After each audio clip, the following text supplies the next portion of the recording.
I'm John Markoff, and this is an interview with Daniel Lewin, and it is June 1st, 2015. Why don't we start at the beginning? Sure. Where did you grow up? Well, I grew up in Buffalo, New York. And tell me a little bit about your family. Atypical family in the Buffalo area.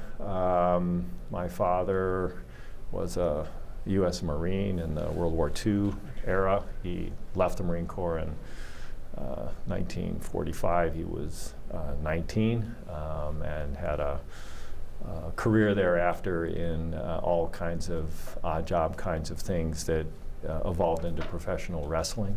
My mother was a homemaker, and so I grew up in a very atypical family. And professional wrestling, I've always thought of it as being as much entertainment as sport. What was the reality of the professional wrestling at that period? There's a code of conduct you have to be very careful about. No, it's theater.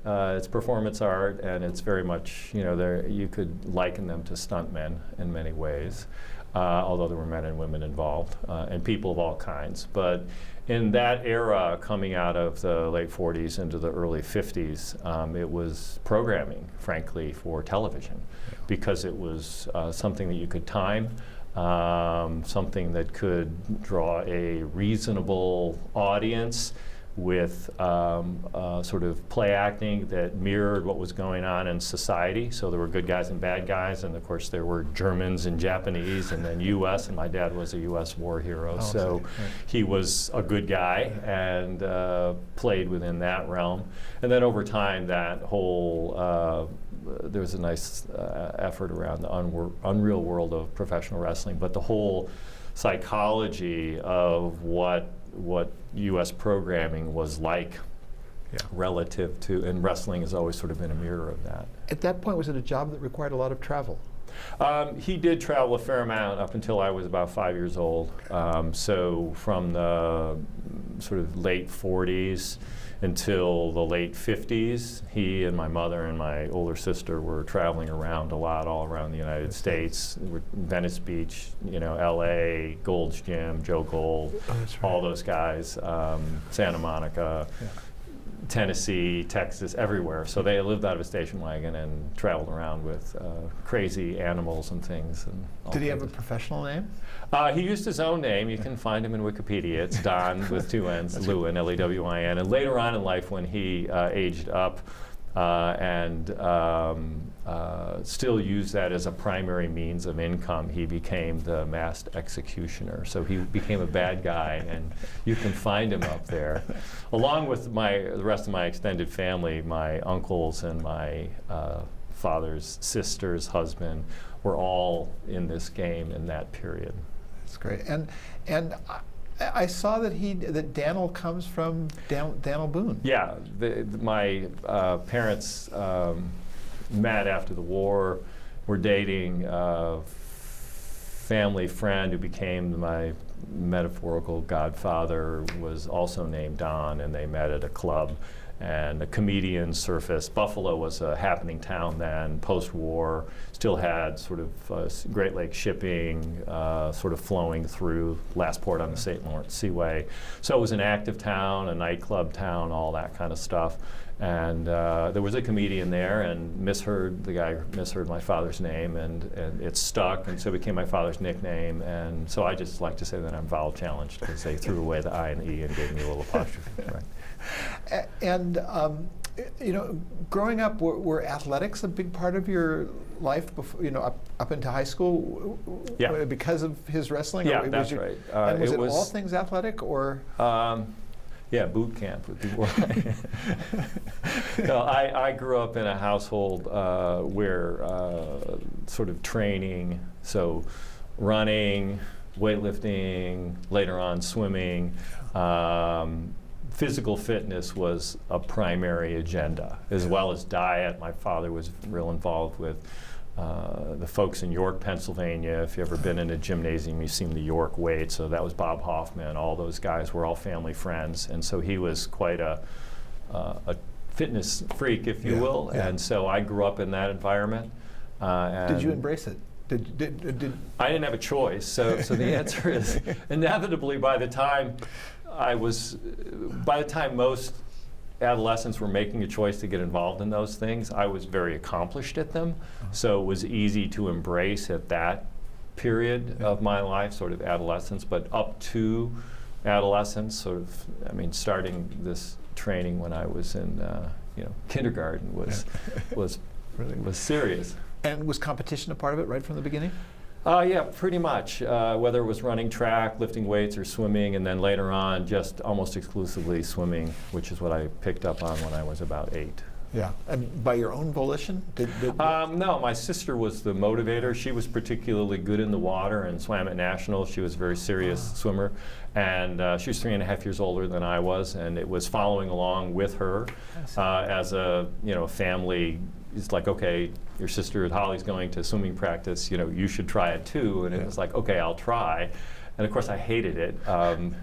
But because it was cold? I mean, that kind of... No, more of it was just frankly tied to, generally speaking, not wanting to go underwater, sort of the suffocation thing. Yeah. So I ended up swimming a lot of backstroke. But you were good. I was good at it. Yeah, but before college. I mean, you were competing. When I was 8 was the first year that I started swimming competitively, and I won the Western New York State Championship for the 10 and unders. And then by the time I was 12, I was a national record holder. I was seriously good at it. And then through sort of growing spurts, I was still good at it, but I wouldn't say I maintained being sort of best in the nation. But I was always in sort of the top ranks. And then in college, when I swam, I was sort of top 20 in my race at NCAA's and things, Division I stuff. And were there intellectual threads in your household? What was the path to Princeton? The intellectual threads came from a couple of early teachers. I grew up in a community that was the beneficiary of the Buffalo State Teachers College, which was doing a lot of, with hindsight, when I look back on it, some experimental work with educators. And the school system in New York State was quite good. In second grade, for example, I had a teacher who taught us binary, taught us how to add and subtract in different bases, base 2, et cetera, and I was in second grade. And I took to it and had some other good teachers, again, with hindsight over the years I've looked back. So my elementary school education was good. I was out of control with energy, didn't really learn how to read until I was 7 plus 8 years old, because I couldn't sit still. I had a lot of kinetic energy, and it turns out I'm very much a kinetic learner, and came to discover that over the years. So, but not so much in my family. There wasn't any higher education background on either side in any detail. But by the time I was in junior high school, I realized that school was going to be a bit of a ticket for me. I was a good athlete, but once you broke down into going to different classes, and I sort of found my groove and started. So you did well in academics in high school? In high school, yeah, I was National Honor Society, those kinds of things, but big public school, 1,000 students per grade. 3 grades in high school. Turns out, again, with hindsight, there's a physicist at Stanford who was a year ahead of me. There's a whole bunch of really astoundingly bright people that ended up going through my high school. And you don't know it in the moment. What was the name of the school? Kenmore East. Kenmore East was the name of the high school. And Kenmore West was the arch rival. And why Princeton? What were the dynamics about going to? You mentioned athletics. I was good at swimming, so a number of schools were reaching out to me. Recruiting was different back then in terms of what they could do and how they would go about it. So when I was about 14, colleges started reaching out to me and saying, hey, you should pay attention to North Carolina, or you should pay attention to Michigan, or you should pay attention to what have you. The Dartmouth coach reached out to me when I was in 8th grade. So they had sort of been courting me all along, the Naval Academy. My dad was a Marine, that whole thing. West Point, those kinds of places. So I had a high school an advisor, class advisor. I was a class officer, and he had gone to Dartmouth, and we didn't really have much financial wherewithal, and he said, hey, if you should apply to Dartmouth, and if you can't afford it, I'll pay for the application. You should apply to Dartmouth. And because he knew that they had reached out to me. And similarly, Princeton, I had done some lifeguarding in the summers for making ends meet, and training and being around pools and things. And there was a guy that I had lifeguarded with and trained with some when I was 12 or so. I started swimming with the local college talent when I was 12. And he was a little older, 6, 7 years older, and he'd gone to Princeton. And so he wrote me a letter and just said, you should really apply to Princeton, and here's why. And then the university had a couple of the existing swimmers. One was an All-American, world record holder, send me letters and say, you should apply to Princeton. So I did. Yeah. So people coaxed me along. So it was really through athletics that I had the kind of the awareness, and then one teacher in high school. And the good news is I ended up having a choice, and I chose Princeton for a variety of reasons. And was it a full ride kind of situation? Well, Ivy League schools don't give athletic scholarships. And that was one of the choices that I wanted to make, frankly, because I didn't want to have to pay to play. Yeah. I didn't want to have to swim, because we had no money, and frankly, my family was changing at the time. My parents were divorcing and all that kind of stuff, so I didn't have any real infrastructure support. My sister was already married and off, and so I was really alone. Yeah. And I wanted to go someplace where they were going to give me the financial aid based on need, not on my performance. Yeah. And so Ivy League schools did that. They stopped giving scholarships in the 60s or so. And so the financial aid that I received was almost a full ride. They required that I work in the summer and contribute, it was $500 or whatever it was in the day, and they offered and guaranteed that I would have a job on campus of some kind to also earn while I was a student. Yeah. And that's how I paid my way through, subject to the loans that I then spent the next 10 years after I graduated paying off. But before I leave high school entirely, you got binary math early on. Did computers show up on your radar at all in high school? Was there any exposure to? Well, the closest I came in high school, there really wasn't much access. But in 8th grade, I was taking algebra, and I didn't miss any questions. And I was a little bit of a crazy one, a little bit of a wise guy. So it's like I was good at math, right? And that was very, very helpful. And then when I got in high school, the closest I came to computing was my chemistry teacher, who was a brilliant guy, Mr. Izzard, who his father had worked at DuPont and had been worked on rayon, I think, and invented, he's an interesting guy, really smart guy, who was a real educator. And it was a required course for a Regents diploma, the higher level diploma in the state of New York, to take chemistry. And I was fascinated by chemistry in any event, so math and science was the thing for me. And what he did was amazing. However many chapters there were in the text, it was the standardized text for the state for this Regents exam and Regents sort of credit. And he had a big box that had punch cards in it. And every chapter that he taught, he had accumulated a history of all the questions on the Regents exam from the beginning of the examination, the state level exam. All the questions that had ever been asked about the subject matter in that chapter. He put the questions and answers, and there were multiple choice and what have you, on punch cards, and had a long poker that you slid in, and you could pull out all the chapter 3 punch cards.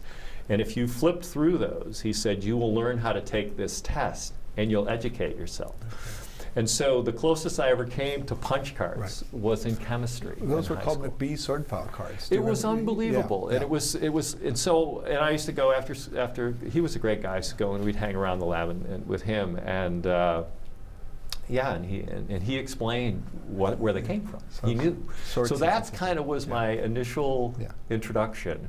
And so that would have been in, say, 1970-ish or so. Yeah, exactly. And then you came to Princeton about the anti-war movement was winding down. Did you have a sense of what were the politics or the world? What was the world like when you started school? Yeah, fascinating. When I well, frankly, it was one of the fundamental reasons why I didn't end up wanting to go to the Naval Academy or West Point. I had choices because the war thing was kind of interesting because my father having been in the war. But he was also dead set that I not go, right? Because he'd seen, here was a guy who by 19 had been 3 Purple Hearts and 2 on Iwo Jima. Which in the Pacific? Yeah.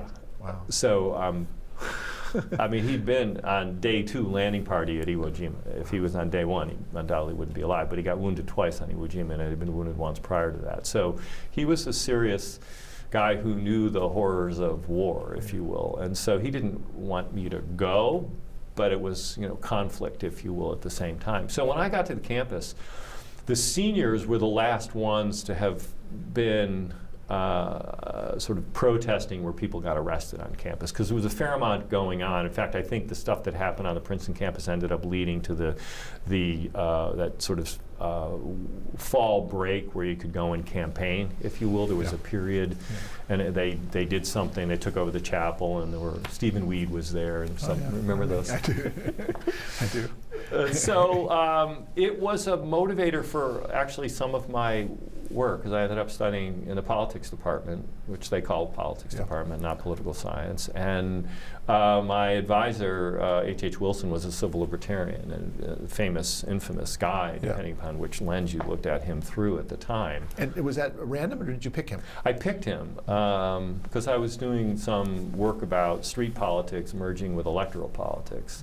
And I did an independent piece in my sophomore year, which he liked, which motivated me to want to take that forward and eventually do my thesis, which was required for graduation, not an honors thesis, but it was an undergraduate requirement. And so I did thesis work about city politics in Ann Arbor, Michigan. Oh, interesting. Ann Arbor was, let's see, wasn't there a well-known political science study of Ann Arbor?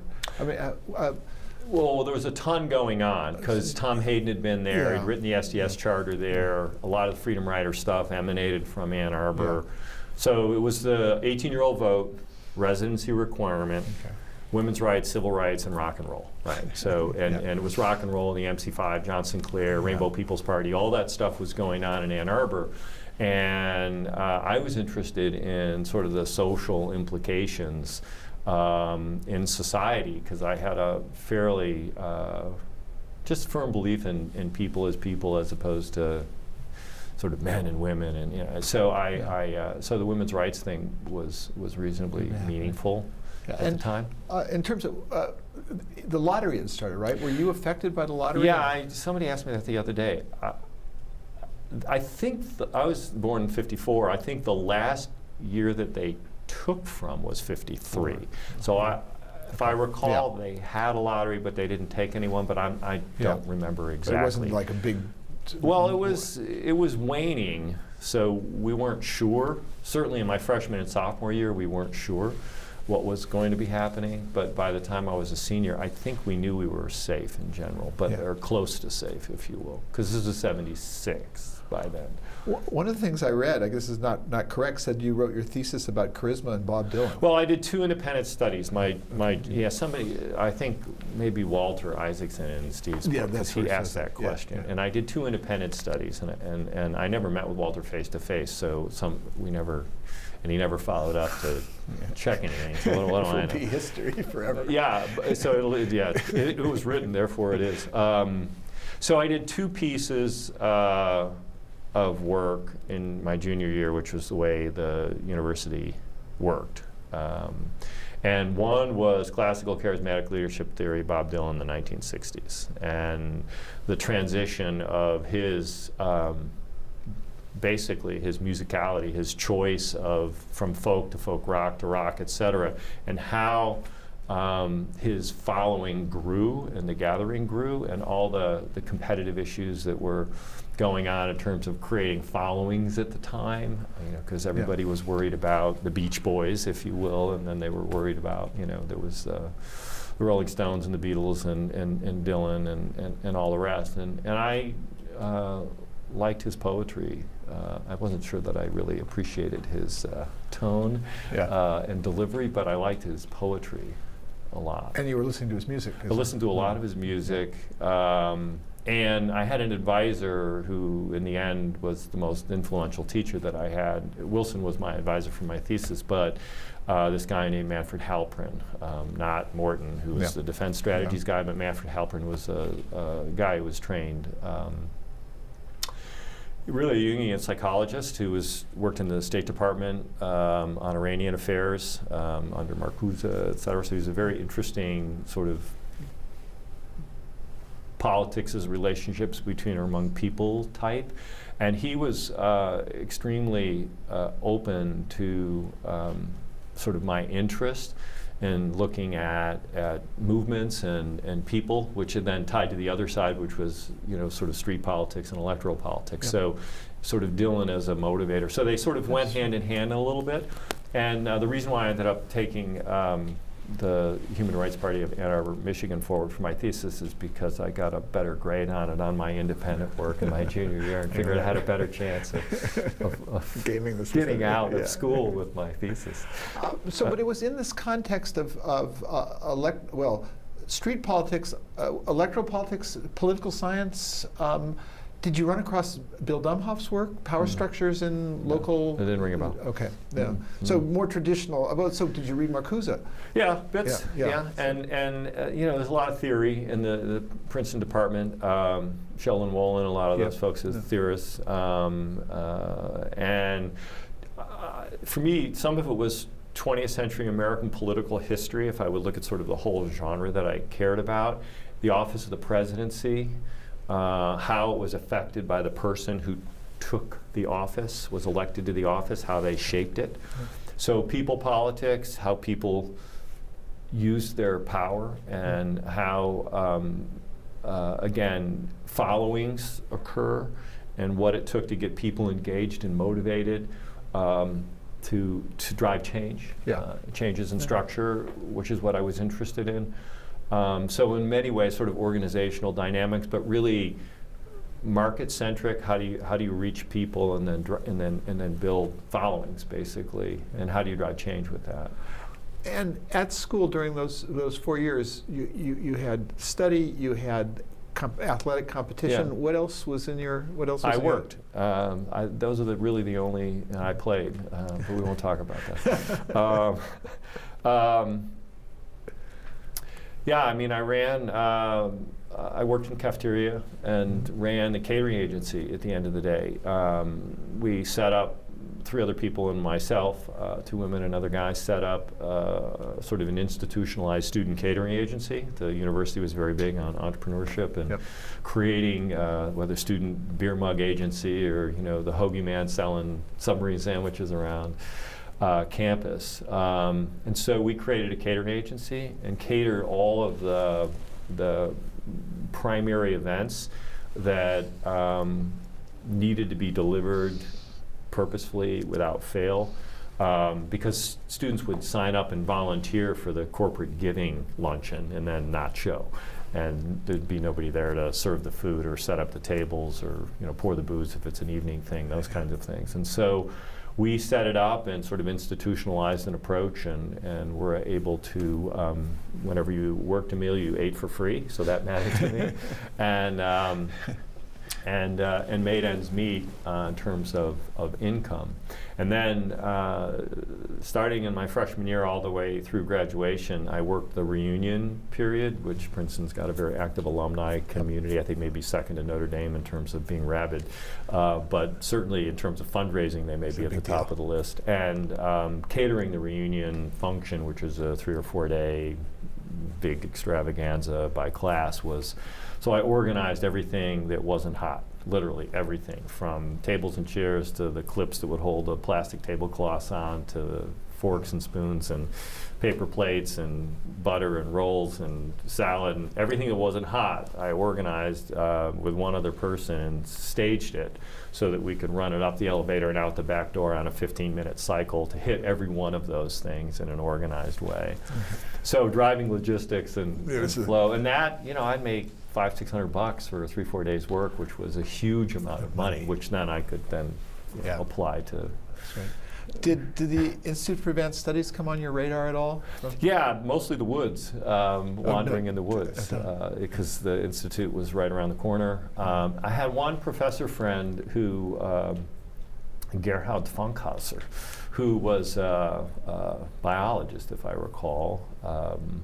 He was a professor emeritus, and he'd come over with Einstein, actually, and worked at the Institute doing some things, and was a professor at the university. And he was a great old gentleman who every day came to the pool. We had a small little warm-up pool beside the competition pool that we trained in.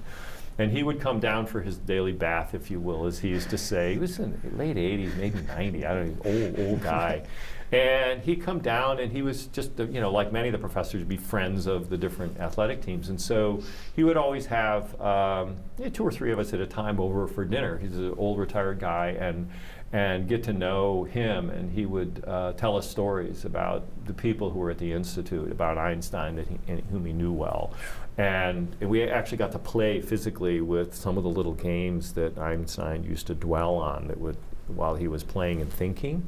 There was one in particular that was an uphill spiral to a kind of a center hole, and it was little ball bearings where you would multiple ball bearings where you'd kind of have to wind them. And so, get to sign in his little book registry and flip back and look at all the people who'd been to dinner at his home, because he'd been collecting this for his entire life in town. So, but and I went into the buildings and went up in the spire and looked out over it was a beautiful campus. Yeah.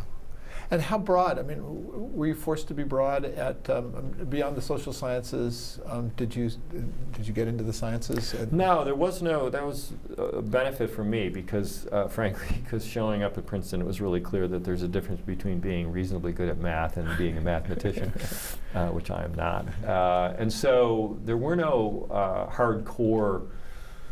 There were science requirements, and I took geology. I was really some of the guys that invented the whole plate tectonics, or discovered or sort of processed the theory of plate movement and things like that. Ken DeFays and Judson, maybe Sheldon Judson, some of these guys. So geology was fascinating. We did a lot of field stuff as well. So the field trips were really interesting, going up to Delaware Water Gap and sort of looking at geologic movement. And I love the labs, the experimentation, and those kinds of things. But I didn't have any hardcore math or science beyond that. So I had fulfilled those requirements. University, the deal was you owed the university 30 courses. That was the deal. So 3 years of 2 semesters and 4 courses each, and then in your senior year you had 3 courses plus a thesis, and your junior year was intense because you were concentrating in a department and you had to do 2 independent studies, et cetera. So you kind of got a year and a half to figure it out, and then you had to pick a path and then go crazy, and then in your senior year go deep. So you could take as many as you wanted. They didn't charge you more to take other classes, so I'd sit in on lectures about black holes and he just died, in fact. What's his name? The beautiful mind. Oh, Nash. Nash, yeah. I mean, they were right. were wandering around the campus, and amazing lectures. And I watched Golda Meir lecture at the Wilson School, and I mean, the people that showed up on the campus were extraordinary. And so I would wander into those things, but I wouldn't call myself a hardcore academic in that sense. I just took advantage of what I could when I wasn't working and when I wasn't training. Yeah. And in terms of swimming, how well did you do?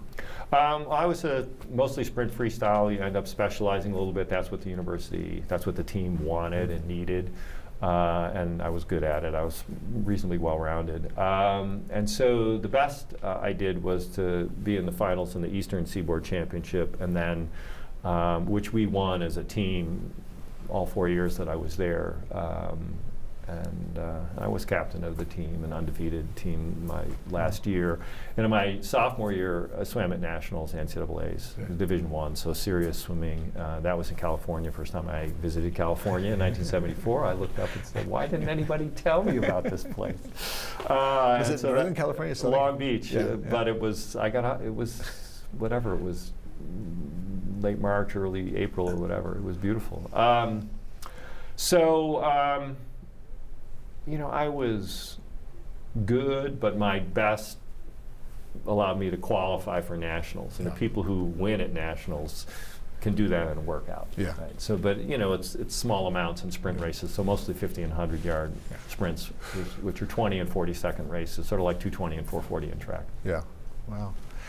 So is that really what pulled you west? I mean, why did you, after graduating, you came west right away? Is that right? I did. I had, I thought briefly that I wanted to go to law school and sort of talk myself out of it within minutes, frankly. Mostly because I felt like I had learned enough about learning and how to learn that I kind of knew I could do that, and I wasn't sure that that's what I wanted to do, and if I stayed on that path, I would have had to have figured out how to pay for it and all those things as well. I was on my own at the time. I thought a little bit about health-oriented things. I had some, so I thought a little bit about chiropractic and those things very, very briefly.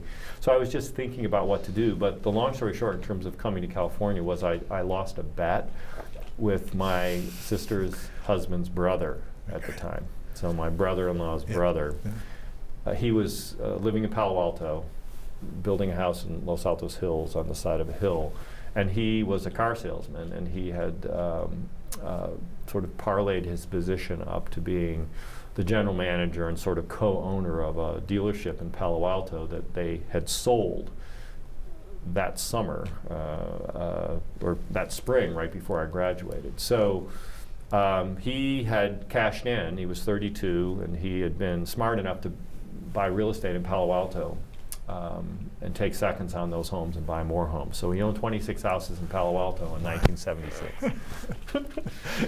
Yeah. And heaven forbid you own 26 homes in downtown Palo Alto today. And so anyway, it just was one of those things where I was with family in the southern tier of Western New York. So my sister's father-in-law was hosting us. He had a little ranch down there and some horses.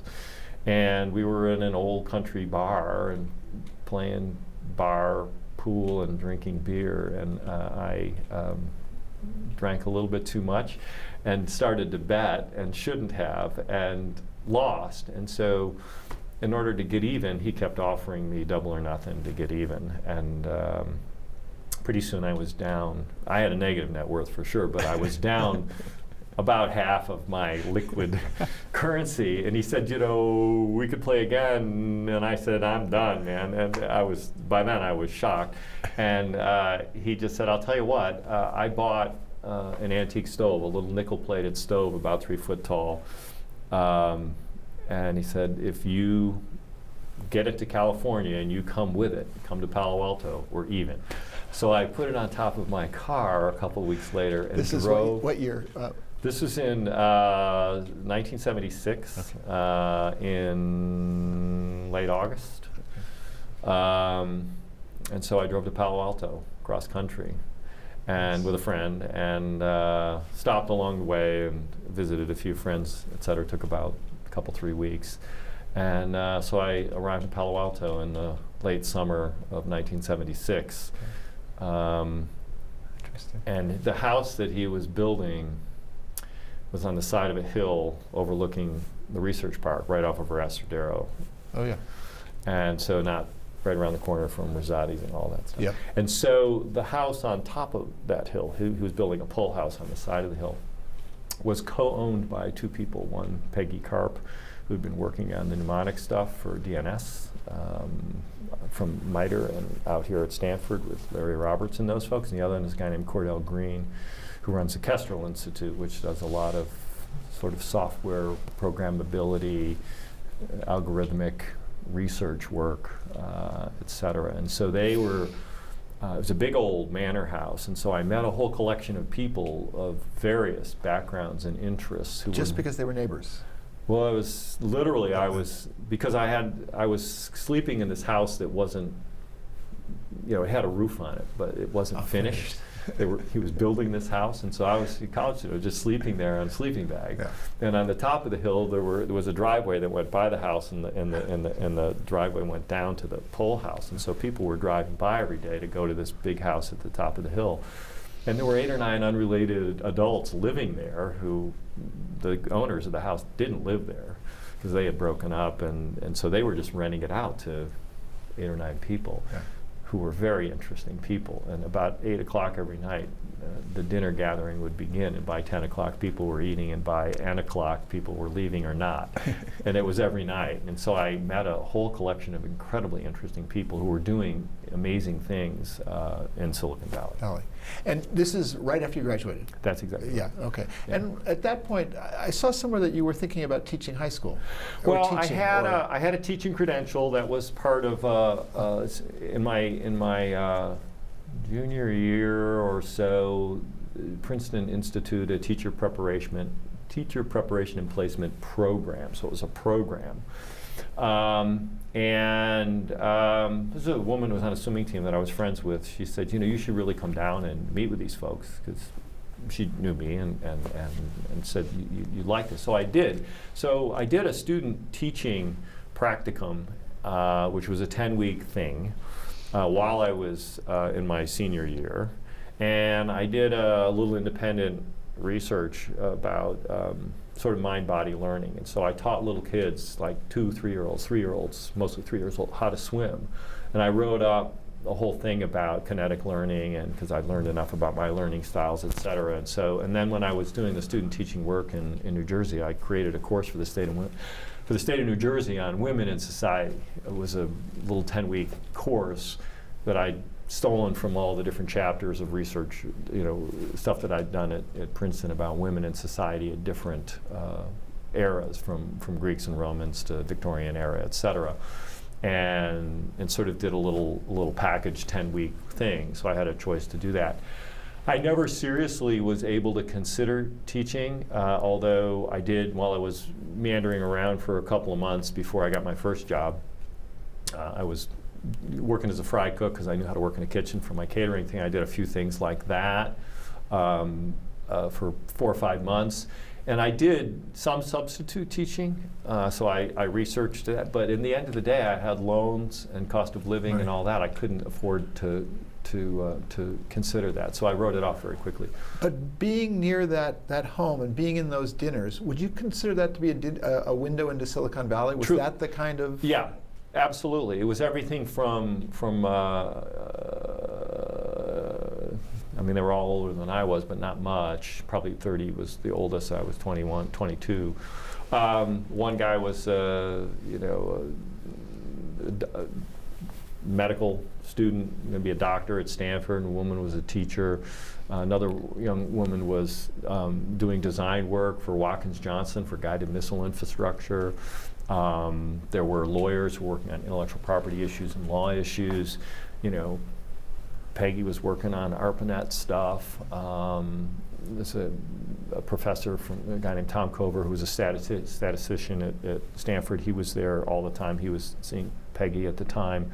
He was one of the original counters that got bounced out of Las Vegas, et cetera. So a lot of high-end math and stat folks. And so the dinner conversations were about what they were doing.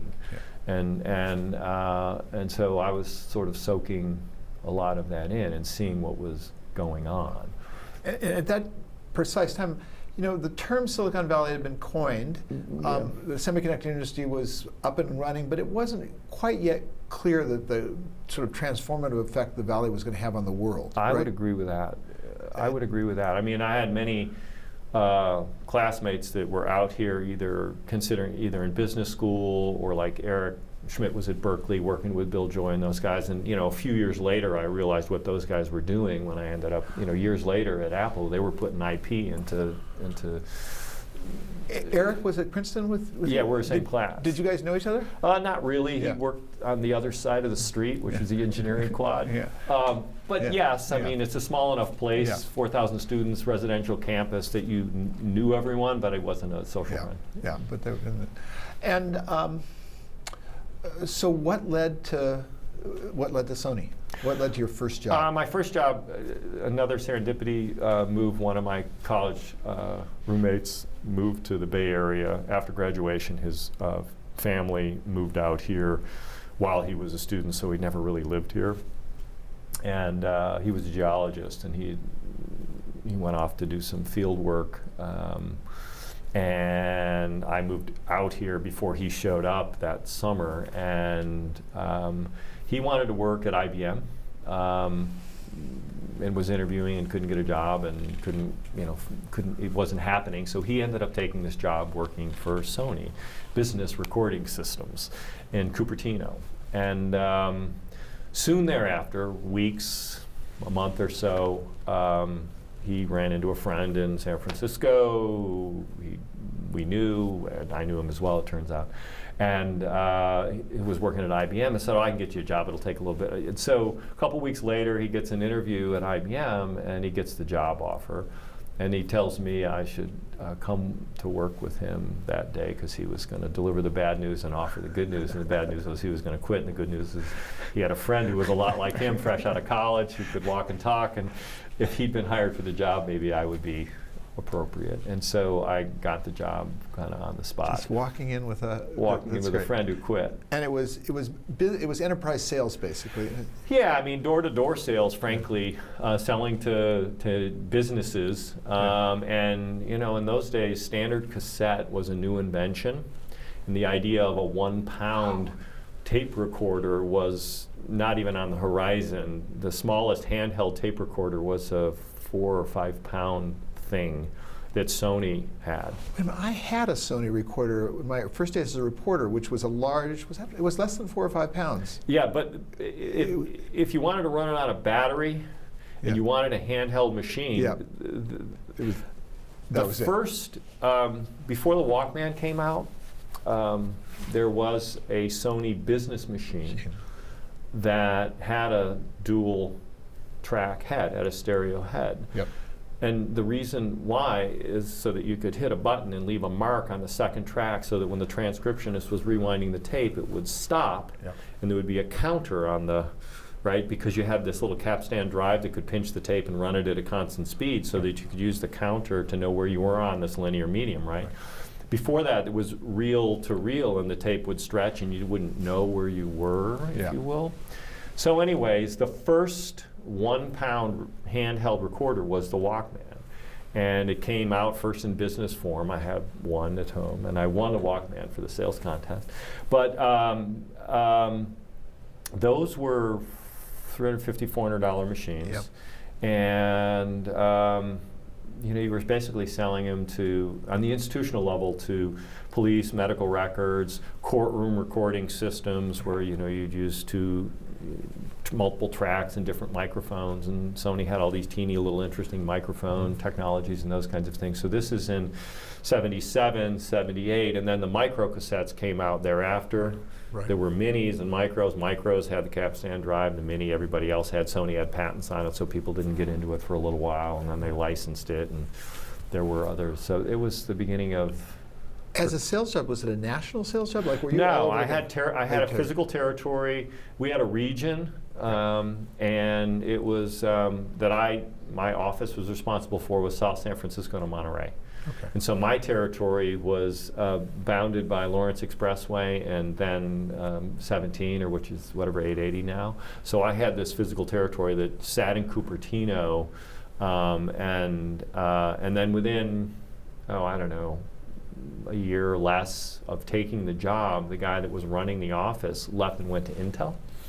And so I became the sales manager. So then I had override from South San Francisco to Monterey, and I did all the system stuff. Was that a quick rise?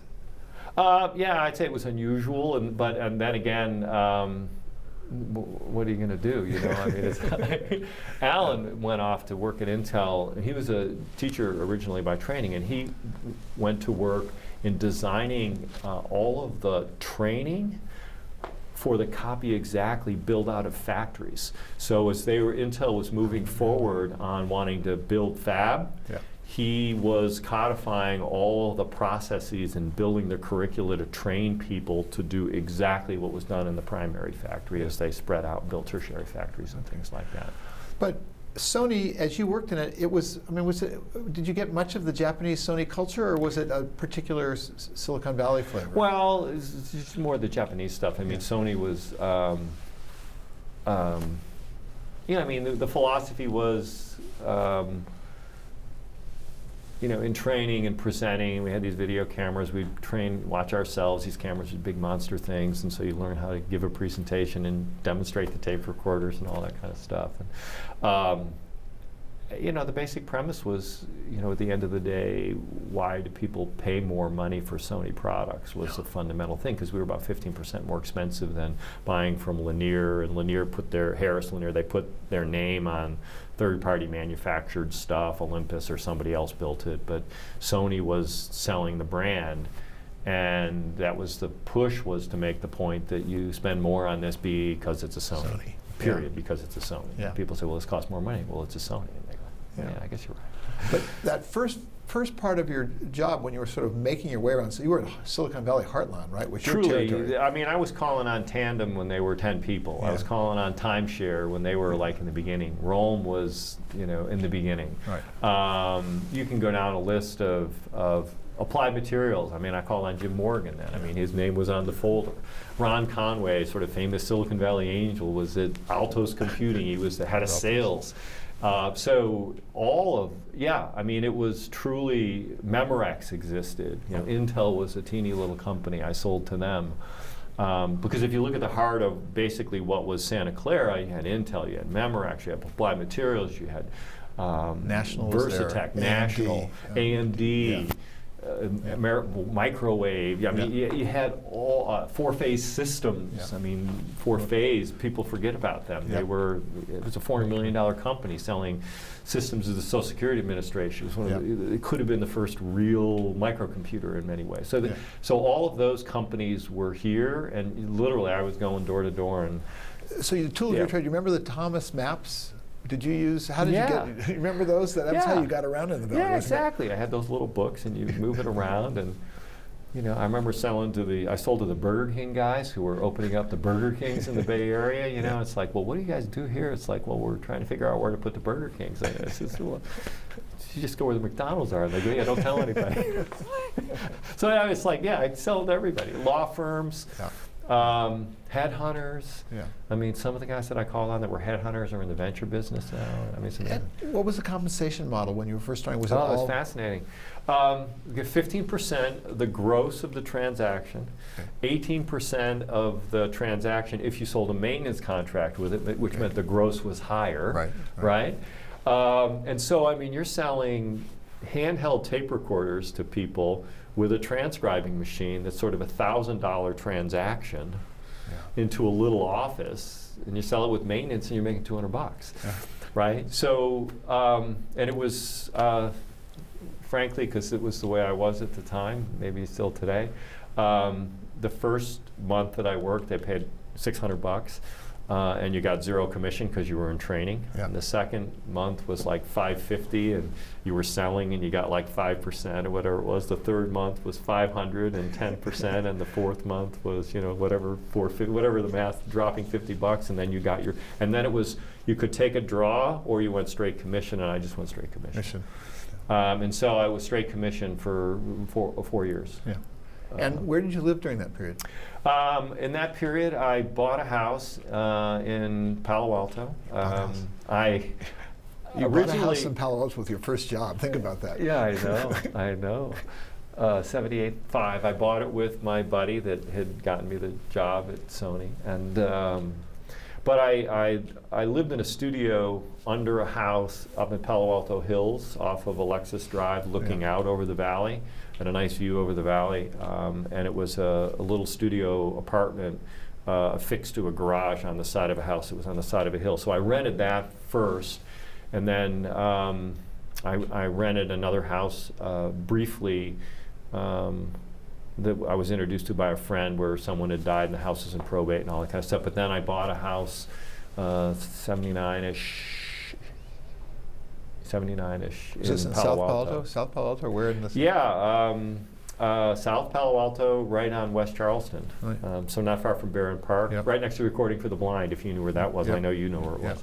yeah. And the house is still there in the same shape that I left it. It's about a 630 square foot little cottage. I know the exact dimensions of all the rooms. There were no hallways.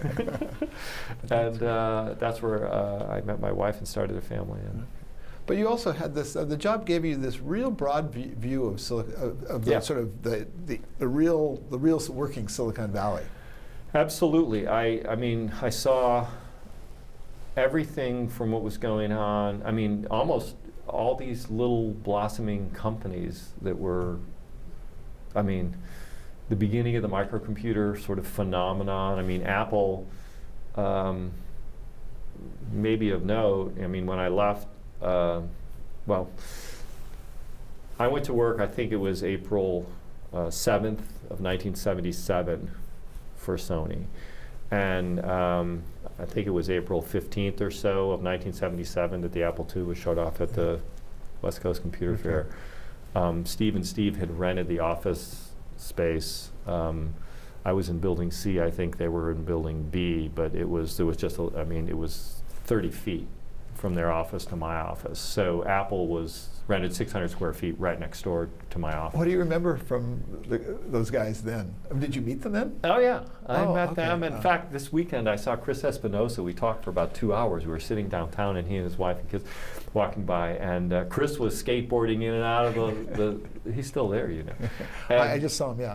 and it's amazing. And so, yeah, they were exactly what you read about. I mean, Woz and wandering around, and Steve was, you know, stinky with holes in the jeans and brash, and walking in my office and looking at the Sony collateral and saying, "Can I have these?" You know, it's like, "Sure, take a copy." It's like looking at the paper that the stuff was printed on. And did you have any interest in their products as a tool for you early on? Did it seem like something that would make you a more efficient salesman, or? I would say no.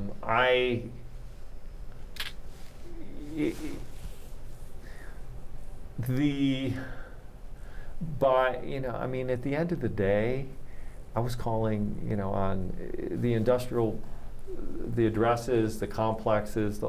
So no, No. I really wasn't. I was taken by the pace of what was going on. I really liked Tandem as a company and the culture. So Jimmy Trabig and his whole crew was amazing. The people there, but what they were doing seemed so far removed from my skill at the time. And so in the end, I knew a fair amount about what was going on with word processing, and a word processor would have been helpful to me because I was doing follow-up letters and a lot of that kind of stuff. So it was more of those kinds of tools that were frankly what I was interested in. And Sony was heading off towards word processing and office automation with products, as everyone was at the time. Lots of companies were going after this notion of a word processor, which were these $10,000 to $30,000 machines that would, you know, again, automate dictating and writing letters and proposals and things like that. And did you run across? Did John Draper show up in that office? No. You know, Draper worked for them for a while, but No, you didn't no. see in terms of the crazy culture of early Apple. No. Were Markoff was there. Markoff, Mike, sure. Yeah. Sherry Livingston, who was the first, and some of those folks. Pat, what was Pat's last name? Yeah. I can see her. She ended up with us in the Mac group as well. And the Oh God, I can see her, but I can't. who was the remember. crazy Marxist who was the engineer, the analog engineer? I'm blanking on his name too. Rod? Rod. Yeah. Rod Holt was there. Yeah, Yeah. he was. Yeah. Sure. He lived in the city during that period, I think. think so. Yeah. Yeah. Yeah. And He would show up now and then. did Regis ever come around then? Or? No, I met Regis later on. Yeah. I just had lunch with him a bit ago. It's so nice to. Yeah. He's still sharp as a tack. Yeah. It's unbelievable. Yeah, and he has. So, did you ever? Did you take this disk drive product line? Did that come into the recording line? In that? Yeah. So the sort of the inevitable connection that I had with Apple came about with Sony introducing a 3.5-inch floppy disk. And I think it was pretty much the same day that they launched the 3.5-inch floppy and this little thing called a type quarter, which was a small portable keyboard, really quite small, quite portable, little keyboard with a single line display and a micro cassette, so that you could actually, for the likes of you, Right. reporters could actually type and record keystrokes digitally, et cetera. So it was really kind of breakthrough categorical products that Sony was coming out with. And I got a phone call. Apple had moved to Manley Drive, which was right around the corner, whatever, 200 yards away, 300 yards away. And I got a call from Steve saying, I want to see that, the 3.5-inch floppy material. And so I said, I'll end of day I can come by, and I had other stuff to do. And so I went by at the end of the day and had the materials in hand. This is 81 now? Apple went public in December of 80. So this was probably like really early 81. Okay. And I think they might have already gone public when he called. And so I went over to sit with him and talk about these products. And I had all the spec, all the core material, and it was all marked advanced information. And so because I'd gotten it a week or two before, and he wanted to copy it, and I was a salesman, so I said, let me check on that, and I'll give you a call back, because this is advanced information. So probably the next day, I reached back out, and it was Pat. What's her last name? And I went over with the same materials and was sitting with him, and Pat went out to make copies of it. And the good news for me was that the copy machine in Manley 1 was broken, and so she had to leave the building and go somewhere else. So I ended up, she probably got distracted. I probably had 20 or 30 minutes with Steve. And we started talking, and that's when he recruited me. And had you seen evolution already from the early Steve to the Steve who had gone public already? What was your sense? Well, his tone was by far the same. I mean, in the sense of his energy and enthusiasm and focus. He was maniacally focused. Always. You had already studied charisma formally, and right. Did any of that come into play? Could definitely see his behavior for sure. I had interviewed, but declined a job at this computer vision company, which was a GE Calma joint venture. These are $750,000 machines that would do CAD, CAM stuff, and I was interested in graphics and visualization. Quite so, I was taken by what by then, having seen what I'd seen in these various companies, graphics, it just seemed so natural to me. And I didn't know what was going on at Park, but when I was talking with Steve, and he started quizzing me about various things, distribution and different kinds of things, and then he just said, "You ever think about working for us?" And I just said, "I love what you're doing here." I said, "But I don't know that much about computers.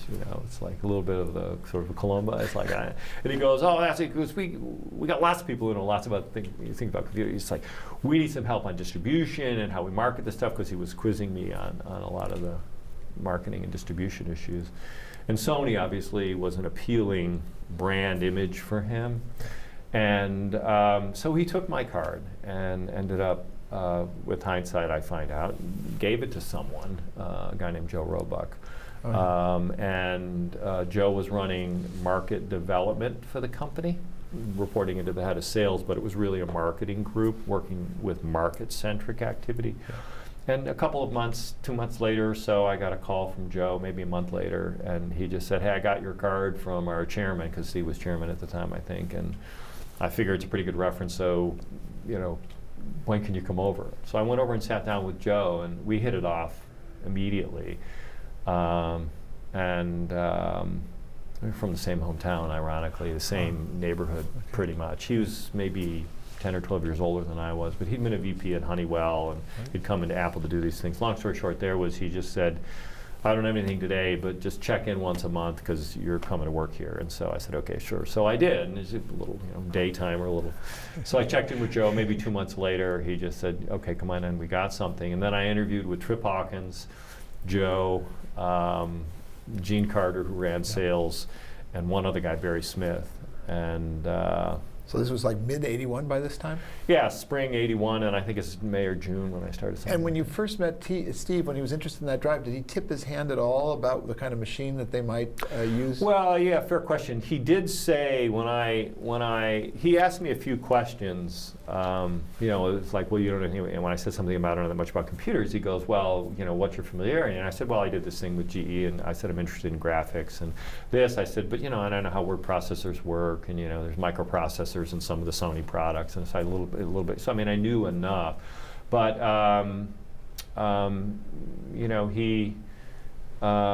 he suggested then that.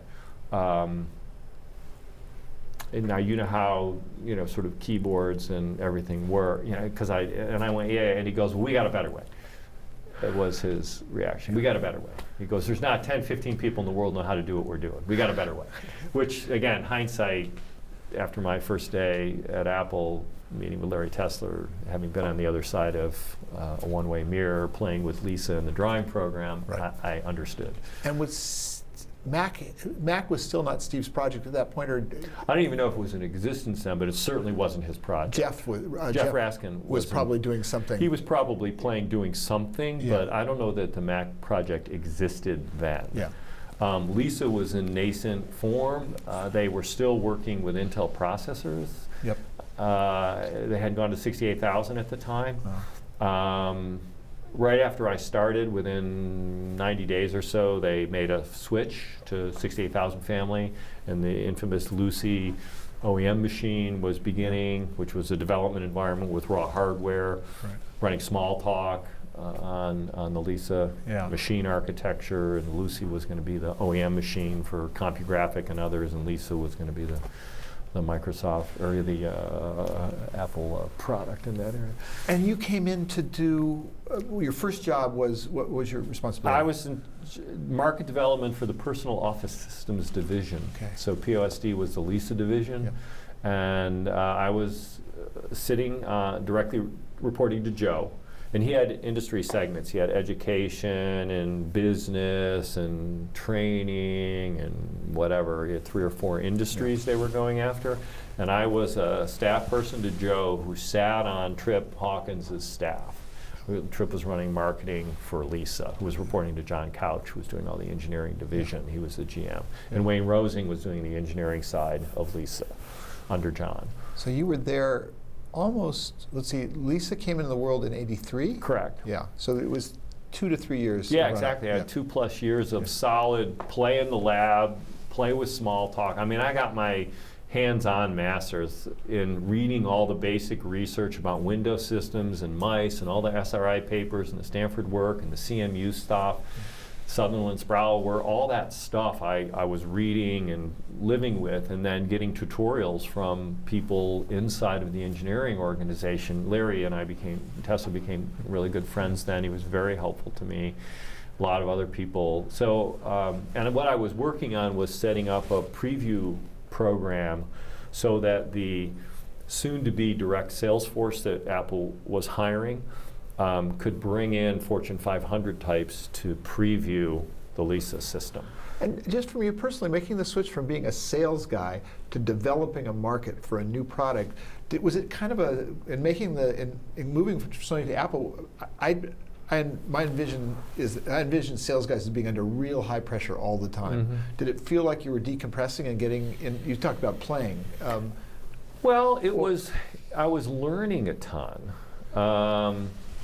And so that was a fascinating thing. But yes, frankly, I took a significant cut in my income because I was making a lot of money selling this stuff for Sony by then. A lot of money. It wasn't whatever $80,000 back then. But I was making $40,000 going to work. So what was was it just the excitement or the potential? What?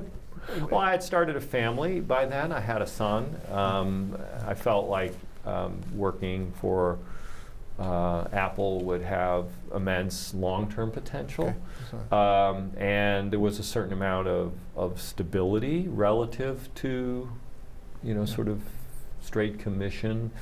I felt like it was going to be the place. I mean, microprocessors were going to manifest themselves in a human way. Yeah. Systems were going to be built that people could engage with. I was so blown away effectively on my first day when I left the orientation program where I wrote a little basic program like everybody had to do as you came in the door at Apple, to going into a dark room with one-way mirrors and playing with Lisa Draw, this drawing program with Larry and others watching me because there weren't too many people that they could bring in to experiment with like that.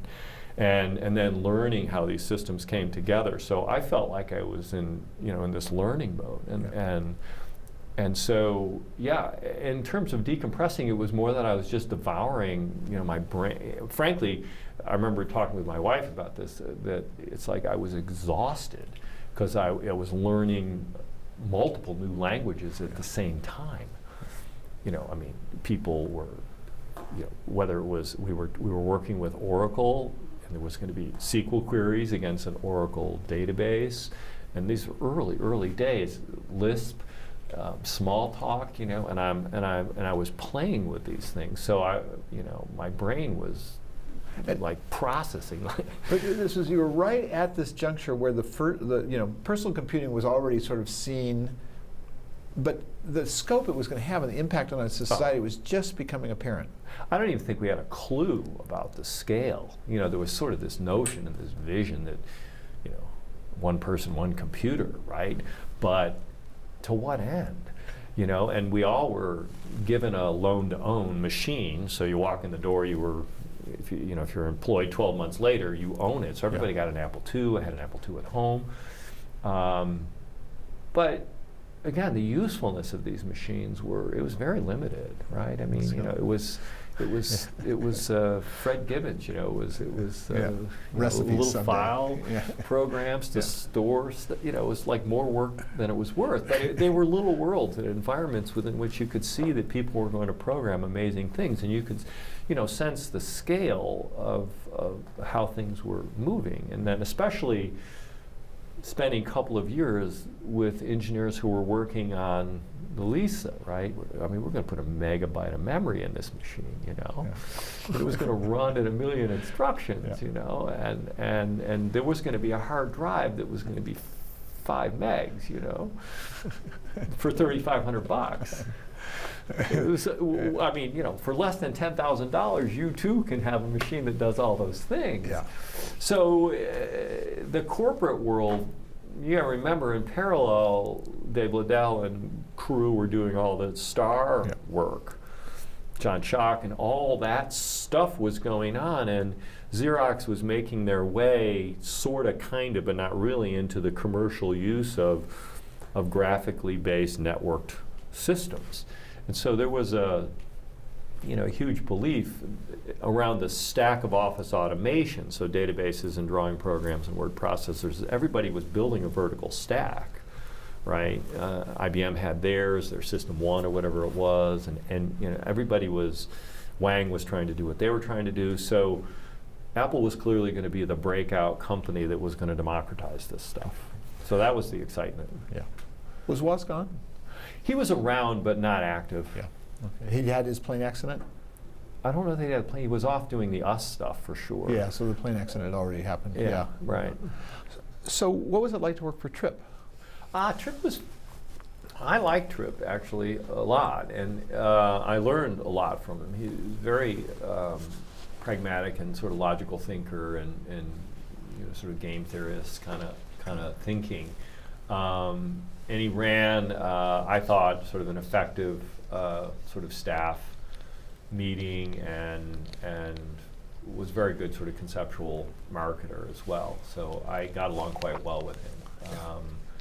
And I remember when I interviewed with him, he asked me about one of the, like, what about a book,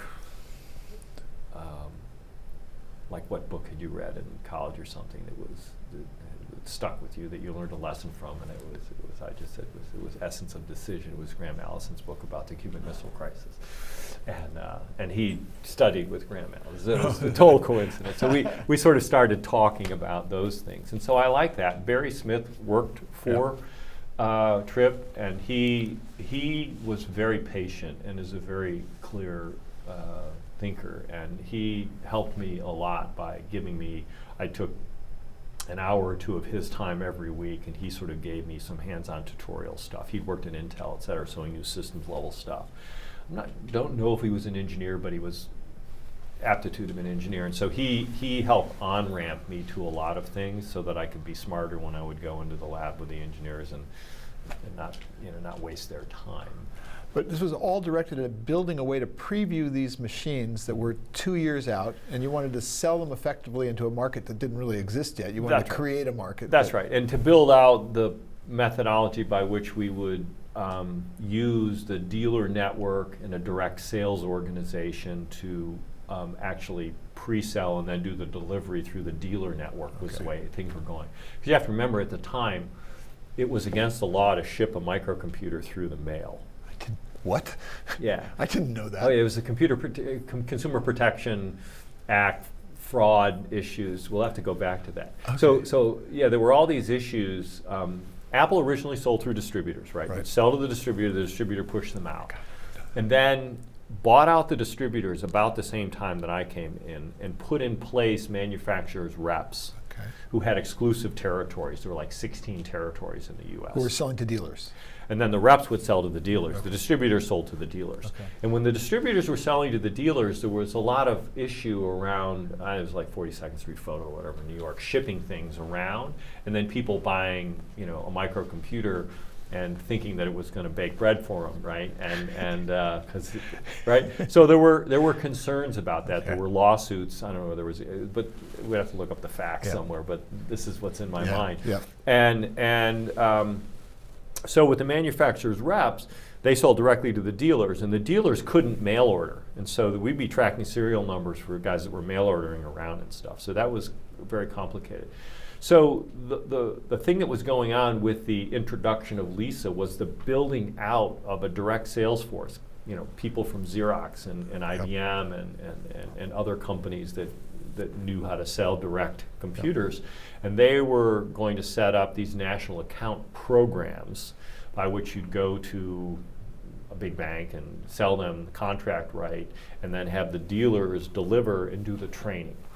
And so even in education, let's just say the margin was 35%, whatever. We'd sell to education on a state contract that the rep would sell to the state at 40% discount. The dealer was only getting 35%. Or 38%, whatever it was. And so the dealer couldn't bid on it, right? But the dealer would bid on providing the service, and we would give them margin, a service training and orientation fee on top of that. So we made less money on education, but we had these blanket buy systems. So it was kind of channel dynamics that were very serious. And so I was deep into the channel dynamics and doing some of the math on that stuff. And then the pull. So how was Lisa? I've forgotten how Lisa was actually introduced. Was it a Cupertino event, or do you remember? Good question. I still have the posters. Remember the posters of Lisa? I got two of them. I don't remember how Lisa commissioned art, actually. Was it introduced like the Mac? Did Steve No, it stand wasn't up? as big a fanfare, but it was. Boy, things took lead time. As you remember, the magazines, 4 to 6 months embargo, because it took 90 days to go to press and print the paper and ship the magazines from wherever, all that stuff. So there was an event, but it wasn't fanfare. I mean, in the sense, I don't recall. But I remember there was a tremendous amount of excitement around Huge Lisa. amount of so excitement something around created the excitement. Yes, and I can't remember what it was, but it wasn't a Flint Center big shindig. I remember seeing Lisa at downtown University Avenue Business Land. I think that might have been the first place I saw, or at least got my hands on it. Sure. So Why wasn't I? I can't remember the event either. It's Yeah. just it's totally blank. I don't know. I gotta look it I'll up. go- When I got it. There must have been something. There must have been something. Maybe it was in New York. Did it get launched in New York? Is that why I didn't get to it? Yeah, probably. I don't Yeah, recall okay, being there, or I well, would remember it. Yeah. Yeah. But because I have pretty good memory for most But- of those moments. But what I did see is apparently you set up a demo environment, or did you create? That's it? right. I built a room, a sneak preview program. It was called the sneak preview program, and I built a room, $250,000 to build a room, and there were 3 bays that had curtains that were behind where the guests would sit, and it was a long conference table, and I would stand up and wear a suit, coat and tie. I was good at wearing a suit, and I ran the day, and there were about 80 of these events over the course of about a 9-month period, 10-month period. So we were running a fair number of them every month. All before intro. All before the intro. Wow. And these, it had to be the CEO. They were all pretty much U.S. companies, but big banks, insurance companies, Fortune 500 companies. Had to be the CEO, and everybody else had to be an officer of the company, up to 6. And so usually it was the CFO, sometimes they had a marketing, maybe if they had a CIO, like maybe Max Hopper, but a very few number of CIOs in the day. But these 6 folks could come, and we had a full day preview program where we would unveil things, and we would talk about it, and then there would be an unveiling process. So we were talking, because we were working again with Oracle for corporate databases. SQL was a big deal, and all that. And we talked about the programming languages, and they all wanted Fortran, and we didn't have Fortran. It was going to be Pascal. It's like, oh, we didn't have any coders in Pascal, And then we would have an unveiling. And they would turn their chairs around, and there were these, again, 3 bays, and there were, so basically one person at a time, but they kind of share. And we had the Lisa tutorial, Yep. which was a 20-minute walkthrough to learn how to use a mouse and navigate and move around, and they got their hands on a machine. And that happened before lunch, and then we would eat, and then we had more things. Then we did a tour of the factory after lunch, which was a cart. And one person was going to build the machine. It was very artesian, sort of guild-oriented kind of thing. And so literally, and we were going to scale up, manufacturing in that manner. And we had the big rack of machines and running the cycles for the MTBF stuff, and it was quite amazing. And was that an effective way to introduce people to? Looking back on it. Looking back on it, I think it was, frankly. I think the idea that no one would escape without putting their hands on the equipment. And it was, it was a collaborative approach. It was my program, but there were other people, who helped, and obviously I had lots of input into how we would do this, because we've been doing a lot of training and tutorial work, and this one-way glass, watching people and seeing how they use the systems. And it was Ellen Nold and her team, Greg Steichleather and those guys that were building all of that stuff. Ellen was a Stanford English PhD type who was doing cross-engineering and all kinds of, she was married to Mark, goes by Bob these days, Mark Stevens. Oh, yeah. Yeah. Oh, yeah. Oh, my, I do remember this. Also known as Robert Cringe. Yeah, Cringely, yes, of course. Oh, interesting. So he was Steve in the mix at all? Not directly. Steve's found his way back in, if you will, on one of the sneak previews, which we did with Mary Kay Cosmetics. And the reason why is because Mary Kay had been the first, I believe, one of the earliest, if not the first, customers of Xerox Star. And Richard Rogers, I think his name was, who was the CEO, and I think he was the son of Mary Kay or whatever, but I mean, a well-run and interesting company with, I don't remember how many thousand Mary Kay, ladies out there, if you will, that were, and they had bought into this notion of graphical interface, ease of use, and to some extent networks.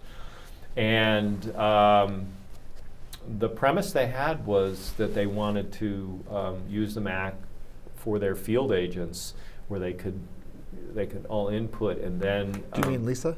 No, they wanted to use Mac. Oh, okay. So Steve, by then, I misspoke. Yeah. Steve he had taken over. Raskin was gone. Steve had taken over the Mac thing. Texaco Towers across the way. I wrote, after every one of these previews, I wrote a management report.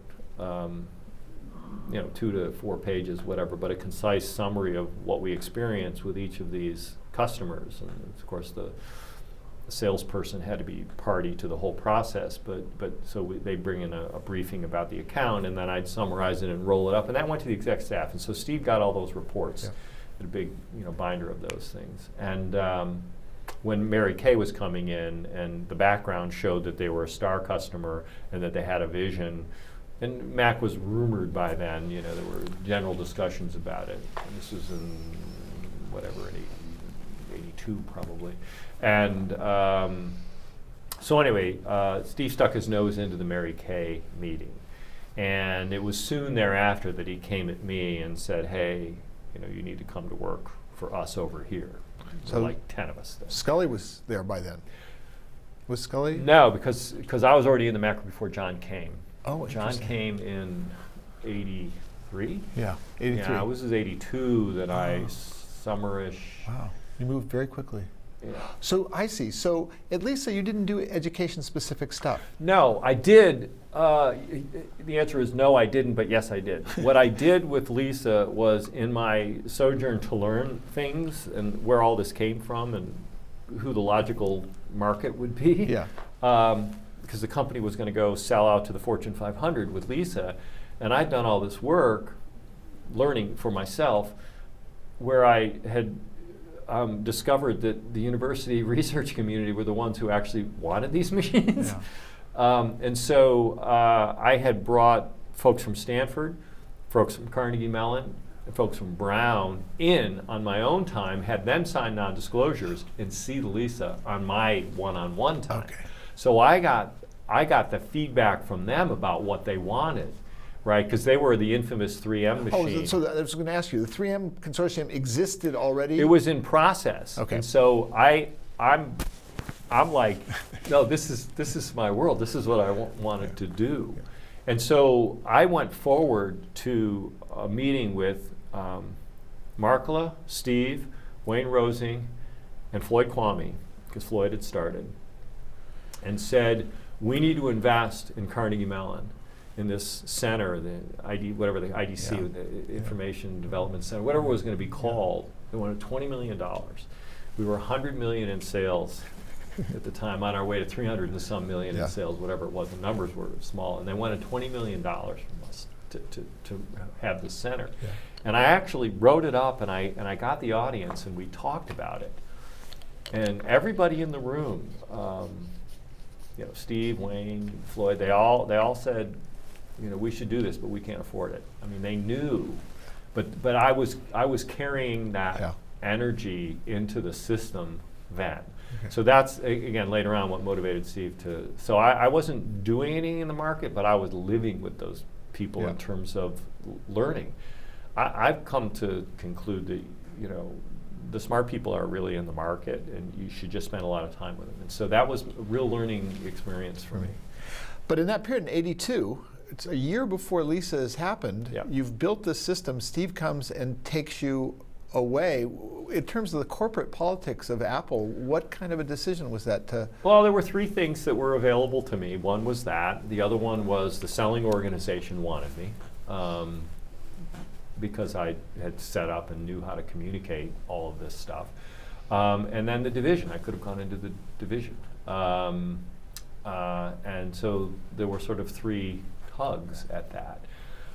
Personally, the company was growing like crazy, right? By then, we're 300 million, on our way to almost 600 million, on our way to about 900 million, on our way to $1.2 billion when I left, or $1.3 billion, whatever it was. So it was like, and so there were more opportunities available running, it's like scoop one up. They were everywhere. And so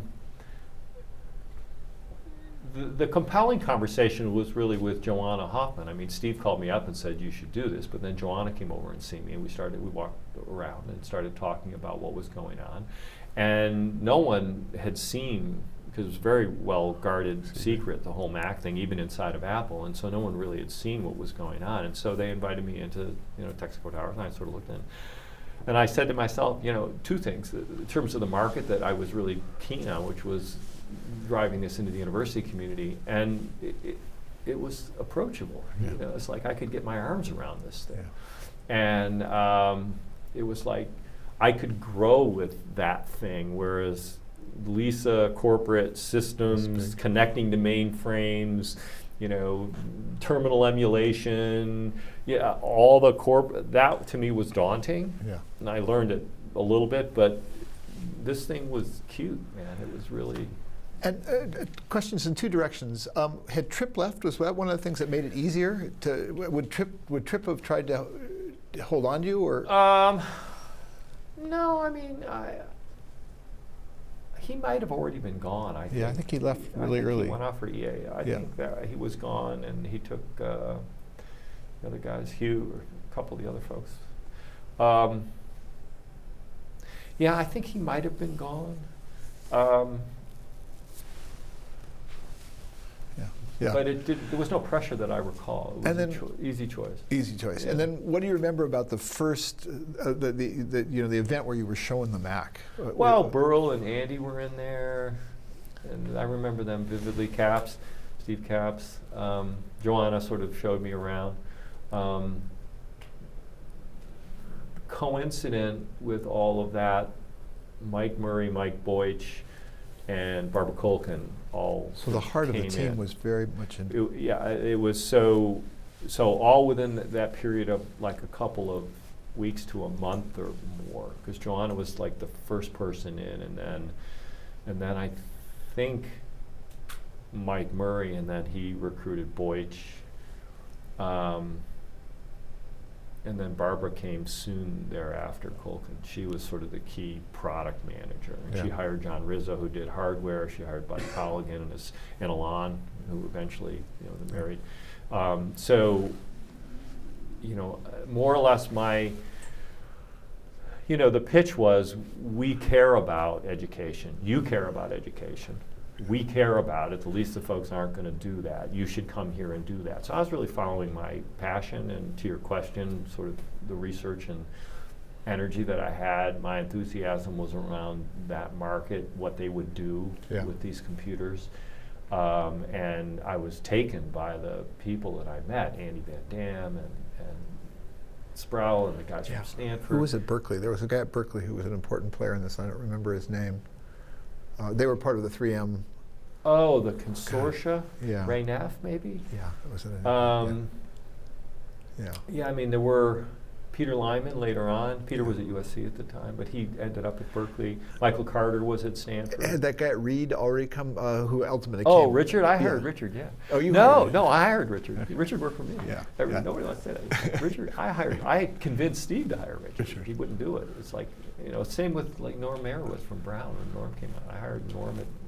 So your charter when you came to the Mac Group was build an educational market for this computer, or is that the right? Yeah, basically the idea was, it was Joanna's idea originally, I believe, to build a consortia go to the university. There was a woman named Carolyn Autry Huntley who was affiliated with, she was hanging out in Michigan. I think she was at University of Michigan. Doug Van Houweling and all those folks were up there. And Carolyn was a consultant to Joanna. And they had sort of grossed up an idea of selling Macs to students.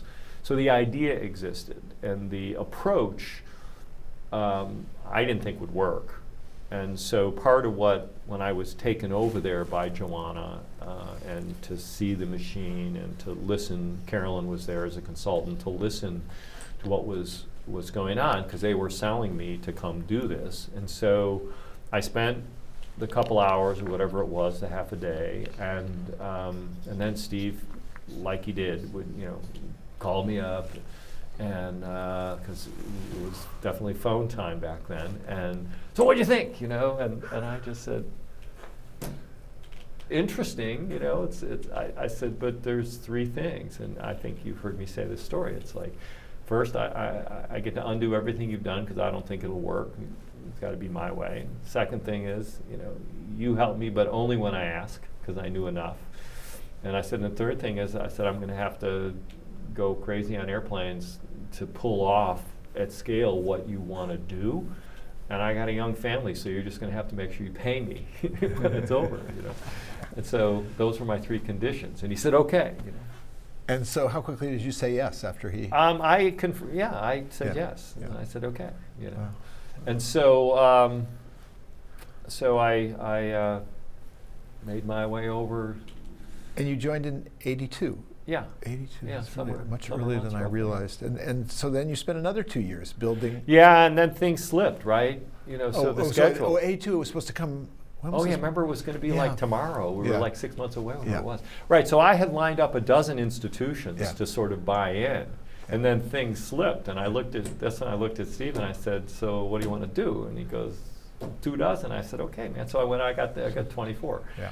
And I made it the Apple University Consortium, and I had a sort of a coordinator, helper, Debbie Bress, and myself, and Mike Boych was my helper when necessary, and that meant talking to computer science folks, because Mike was definitely better at that. When they'd say, "What's the operating system like?" he would roll his eyes and say, "Well, from your point of view, there really isn't an operating system in there. So some routines you can call," and but so that he'd go down that path, and I learned. But so Mike traveled with me as needed.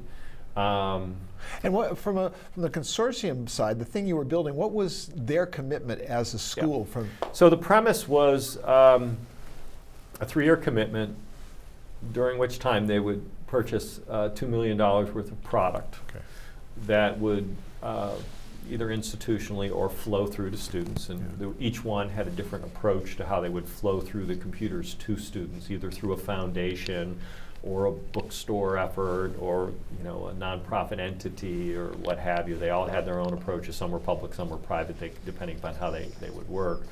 And they would encourage, it was a 2-page agreement, encourage faculty to develop curricula and share it, and we would help facilitate the sharing.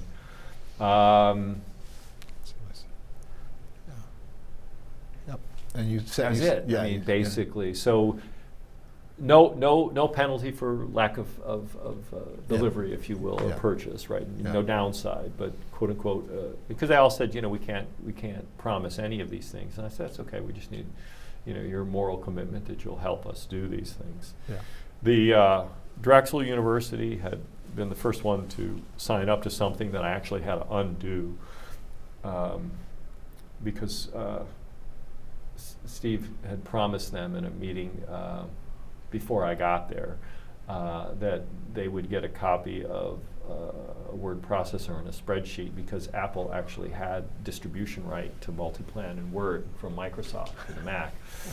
That was part of the deal. And I had to undo that deal with Microsoft, and then I had to buy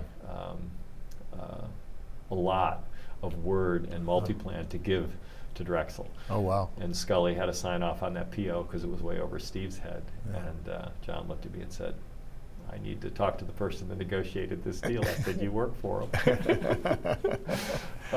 So that was funny. But it was a lot of fun.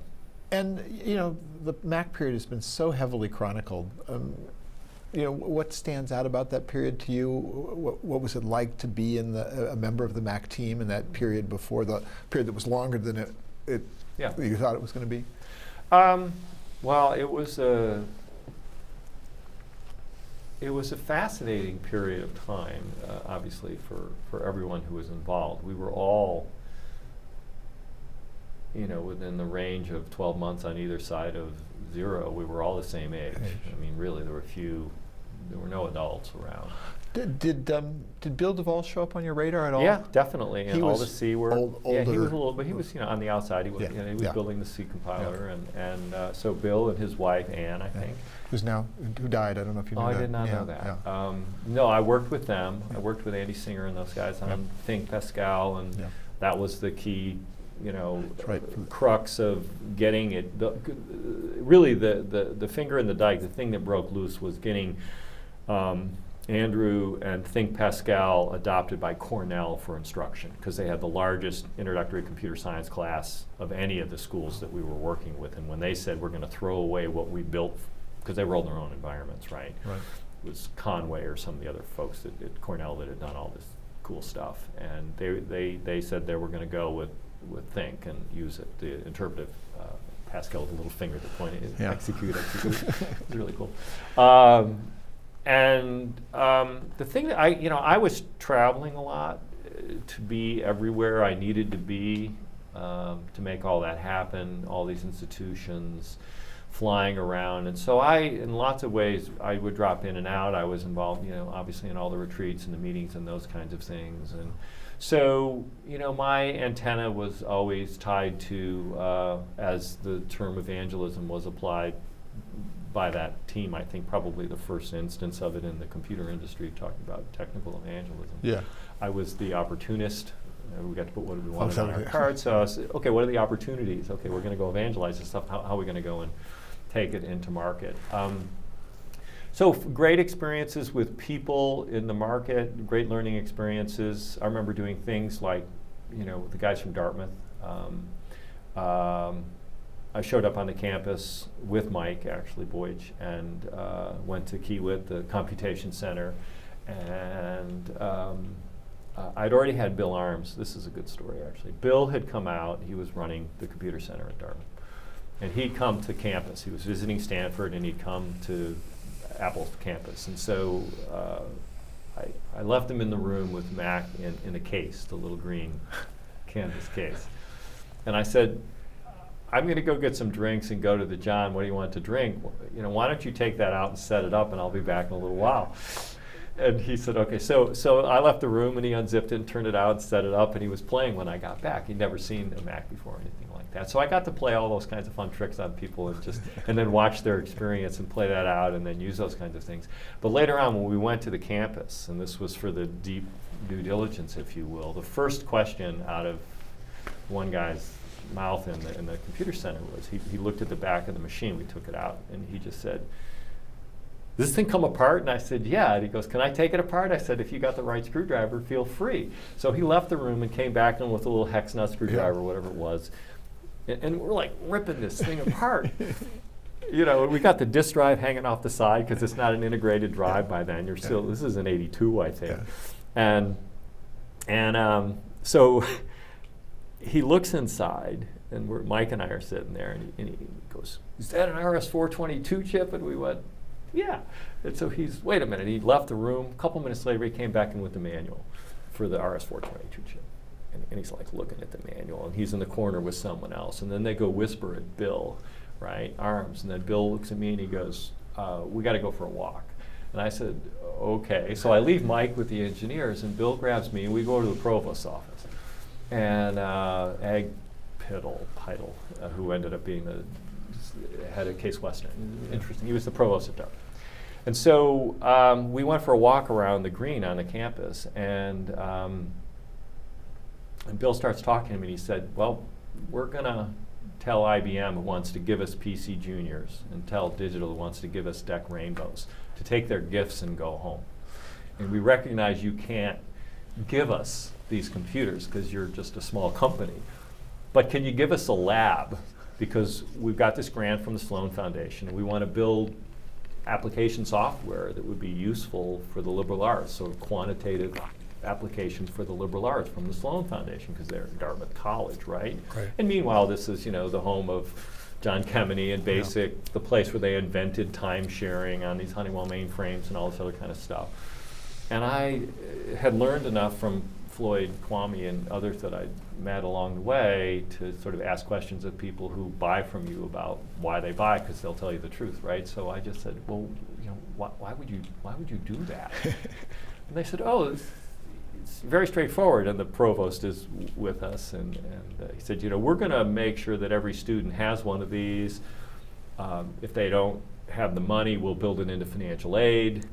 And they're telling me these things. Why would you? Well, it's an intelligent graphics terminal that we can put on our network. At which point I said, "But there's no networking built into this machine." And they said, that's okay. You have a high-speed serial chip. We will write our own networking. And I went, and how will you? And they said, through the phone, because they were going to do this like the academic year. It's like, so literally they did that. Wow. And so I had, at Stanford, they had to get it into lots, into the time-sharing system, bridges and routers, Cisco, getting Macs into the networks, all that stuff. So we saw some amazing things emerge that... Did that lead to, because Steve was already telling us about networking when he showed off the Mac in '83, late '83. You know, he was asserting that it was that network. from Dartmouth. Yeah. Okay. And we didn't have Apple Talk. Yeah. Because you remember when Steve got fired, it's because Apple Talk didn't work. Yeah. It was one of the things that John pulled it, right? I mean, Gershwin was close, but it wasn't there. So, no, in fact, the whole, I had a talked to Bill Krause a little while ago, maybe a year and a half ago over dinner, and he was telling the story about how Steve was telling him and Bob that, you know, you're never going to sell this Ethernet stuff until you make it like fix the way people plug these things in, and then because they had these connectors, you know, and then so Steve did his Steve thing and got up and walked over and went over, and it's got to be like this, and he pulls the RJ11 jack out of the wall on the phone. He's got to be like this. And I just looked at Bill and I just said, well, let me tell you where he got that. Yeah. Because it was from my trip to Dartmouth, where they just said phone line. And do you I've heard it alleged that when Steve went to Park on those two visits, that he sort of missed the networking component. He was so that was sort of one of the, he took away more about user interface and not enough about networking. Did that in history? Absolutely. I think, in fact, the fantasy that emerged at Next, which is the fast forward, around the market positioning, which is a coincident pretty much with me quitting at Next, was Steve's, as is always the case, the dramatic board meeting with Ross Perot and others, where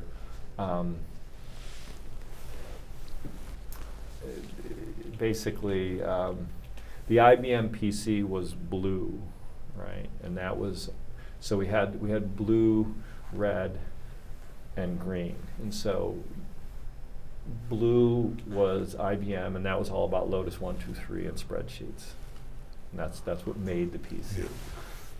And red was Apple, and that was all about desktop publishing, right? And that's what that was going to be. And so we were going to leapfrog them all, and we were green, and we were going to be interpersonal computing. Interesting. And the vision was, because we had written in National Small Programs Week, we'd written the voice file attachment for the Brian, whoever it was, you remember Brian. He was the engineer he was from Xerox, who wrote the little mail program. Yeah, you know what I mean? Yeah, I'm looking at his last name. I know, but Brian wrote this little program where we could attach lips, basically, and send voice around. Yeah, that's right. So the whole idea was this radical new thing to Steve, that people actually were using networks, and we were going to position ourselves as interpersonal computing when it was only a Next machine could only talk to a Next machine. Right. I mean, it was like, I look at it and go, what? No, this is like a good idea in the shower, but bad idea in the market. You know. Yeah. So when was that meeting? That was in. Oh, this was 86, 7 or 8. Okay. Yeah. Right. Yeah. Okay. I mean, still, we didn't have networking extensions on Windows, right? So it wasn't like PCs were everywhere network, because 3.1 wasn't out. But in general, the idea of electronic mail was pretty mature. Yeah. I mean, you were living in the well and everything else. I mean, people modem-based, though. Modem-based, but so anyway, yeah. So how did your relationship with Steve evolve? I mean, I saw a couple of references in the stuff I read that referred to you guys as brothers. Would you use that term? There was a little, I would say there was some sense of, I don't have a brother, Steve doesn't have a brother. Yeah. And I would say in many respects some of our early sort of time together, where we traveled a lot together, one-on-one. We're just two of us traveling together. We had a brotherly-like relationship in some respects, and I did at several points in time with the armchair, analysis capability that I have about human moves, because I'm not an engineer, so I must be better at people than I am at electrons. I think in some respects he looked at me a little bit like that at times, and I certainly, for a few years at Apple around the Mac, I was traveling more, but then at Next in particular, for almost 5 years we were together almost 7 days a week. You had a family. He did not. Did not, but you socialized some, or you? Yeah, he would come to our house. Knew my kids pretty well. Christmas Day. Yeah. So yeah, we had a relationship.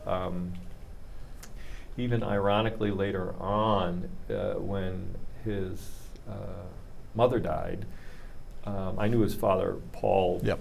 Pretty well. Paul was around a lot at Next, especially, and Lisa was in and out, so I got to know Lisa as well. But Paul, I got to know, and when Clara, I think, when his mother died,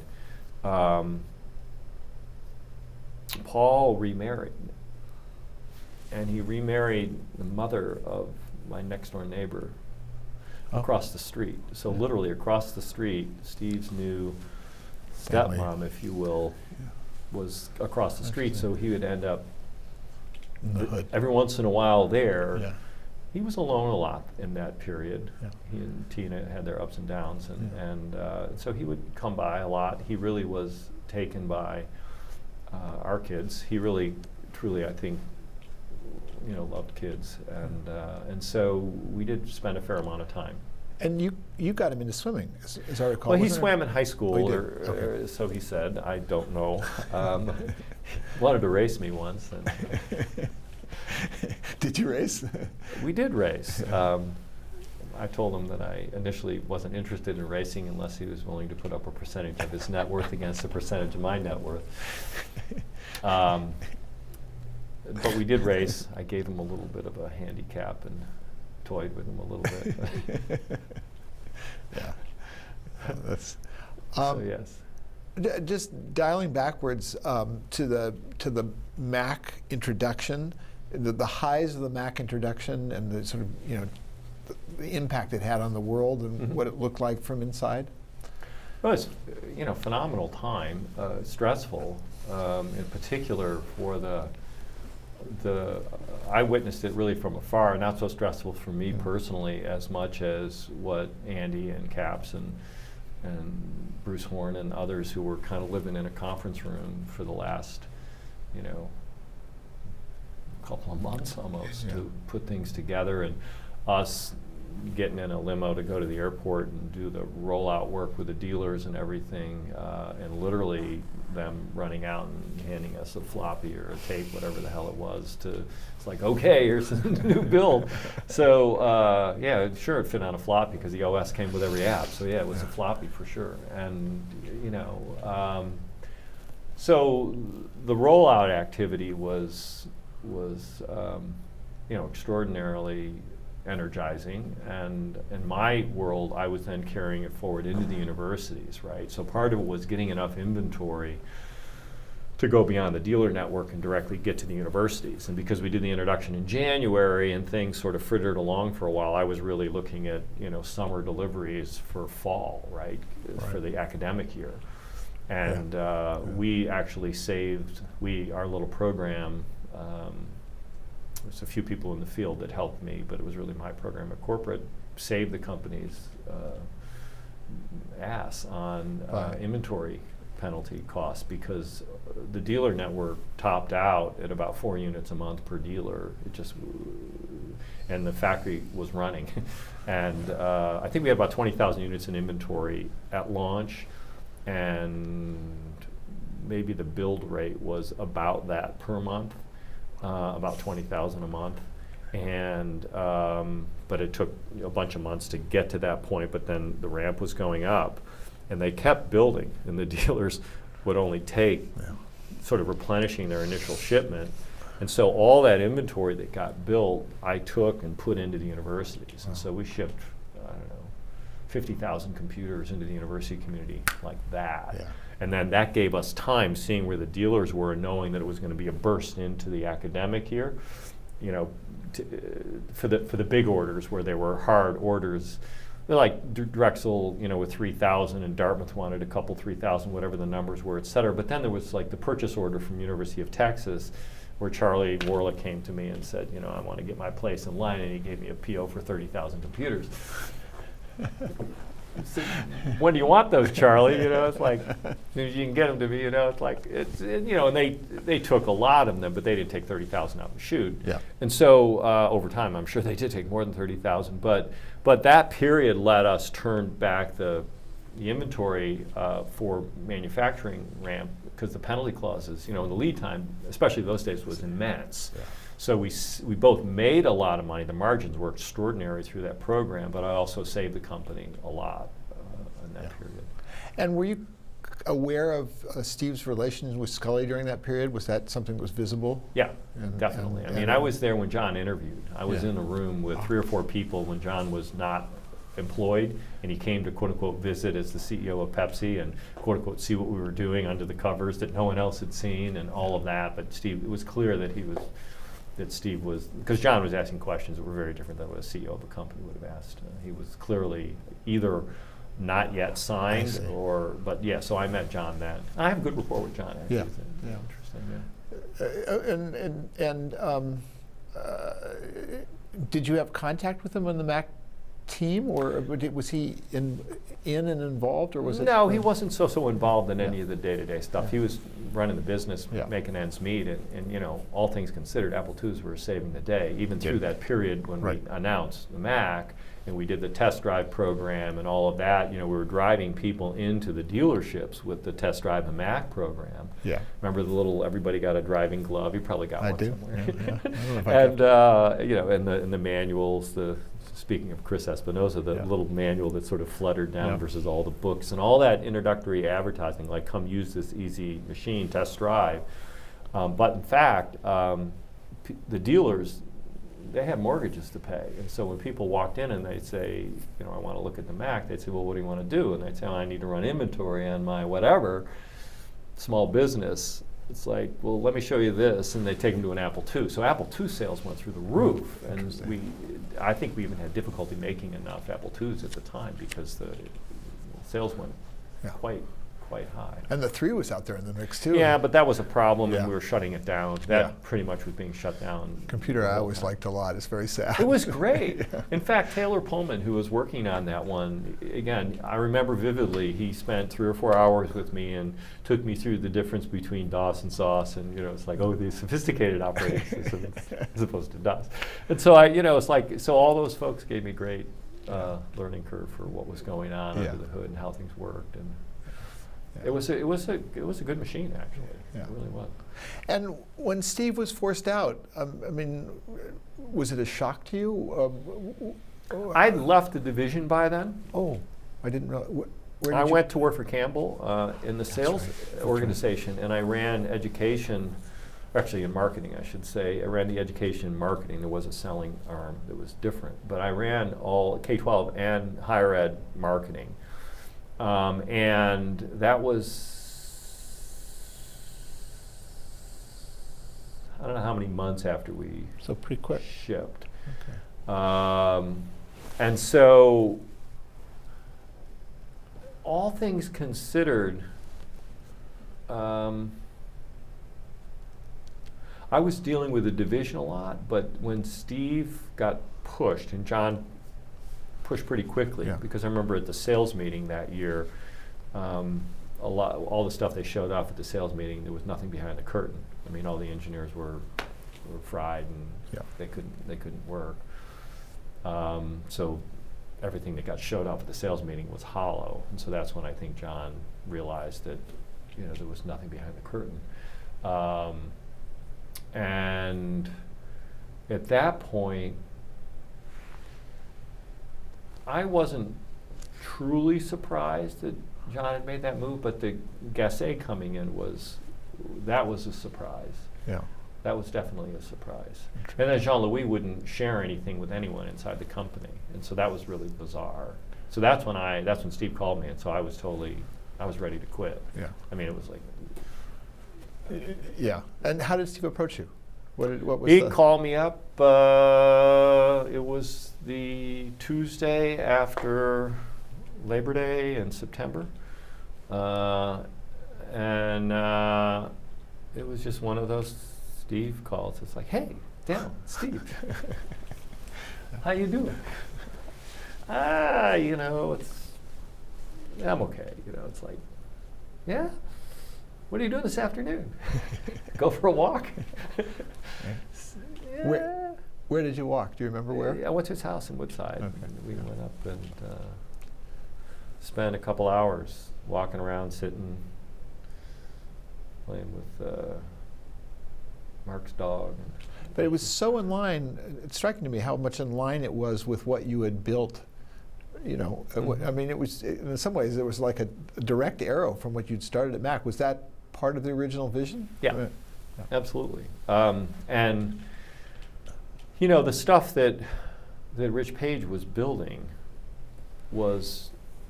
Rich was very deeply engaged in paying attention to the stuff that I was bringing in terms of this 3M machine. And so there was a concept of Big Mac and fries that you may recall, which was the notion of a 17-inch display Macintosh that was a self-contained box, but it had slots so that you could, and it would run Unix too. It had a dual boot capability. So, so we were definitely on path. You know, Rich was building something that would have been interesting to the university community, and Wayne Rosing was off building Jonathan, right, which was an Apple II that would run Mac and color and with this modular skins and all that other kind of stuff. So Wayne and I were pretty close, and Rich and I were pretty close because both of what they were doing was of interest to me. And so then Wayne quit and went to Sun, right, and then Rich was like, his stuff got canceled because Jean-Louis blew all that stuff up because it wasn't his, right? Yep. King is dead, long live the king, I'm the new king, I'm going to build my own stuff, Yep. right? So then they built all that stuff that took a whole long time as opposed to following those, because both Wayne and Rich were building really interesting products that I think would have done quite well in the market. But that's just my opinion. Yeah. But what Steve's point was, you know, we really care about education. I mean, I had difficulty after Steve left and Floyd Kwame had left. I didn't have any more air cover for what I wanted to do. And John was too shy to stand up, frankly, at that period, because I had some one-on-one time with John, and he was uncomfortable with that. University presidents were calling and saying, because we were making statements, Jean-Louis, somebody was making statements about us not selling to the universities anymore. All this stuff was out there. We were doubling down on the dealers. Campbell was a dealer guy because he came from Kodak. Mike Lorelli was from Playtex. He was a dealer guy. He was running sales. And Tom Morano was a Pepsi guy. And so they were all going back to the dealer, and I was doing all the direct distribution, sort of the Dell model, which Steve then re-implemented when he came back to Apple, right? Yeah. So all that model, I'd done all the distribution work inside of Apple to go direct. So studying with the people who had worked with Porsche when they had a chance to break their distribution agreement with Volkswagen and Audi and go direct.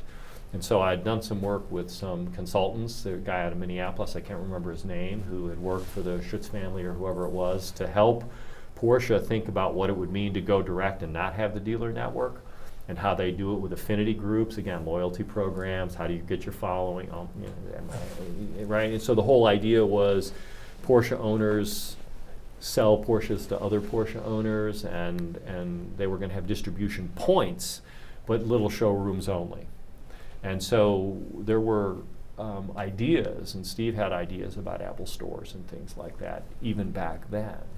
And so that tape came back when he went to Apple, and that's all the work that I was doing. So with Next, how to approach the university community, it was supposed to be a $3,000 machine, how we were going to do our distribution, how we were going to leverage the channels and stuff. That if we had had a $3,000 machine and things had been architected appropriately then, and the relationships that we had in place that never materialized with IBM, the computing industry would be totally different. Right. Were you involved in those discussions with Andy Heller from IBM that built that relationship? What did you think of Andy Heller? He's a genius, man. He is, Yeah. in many ways.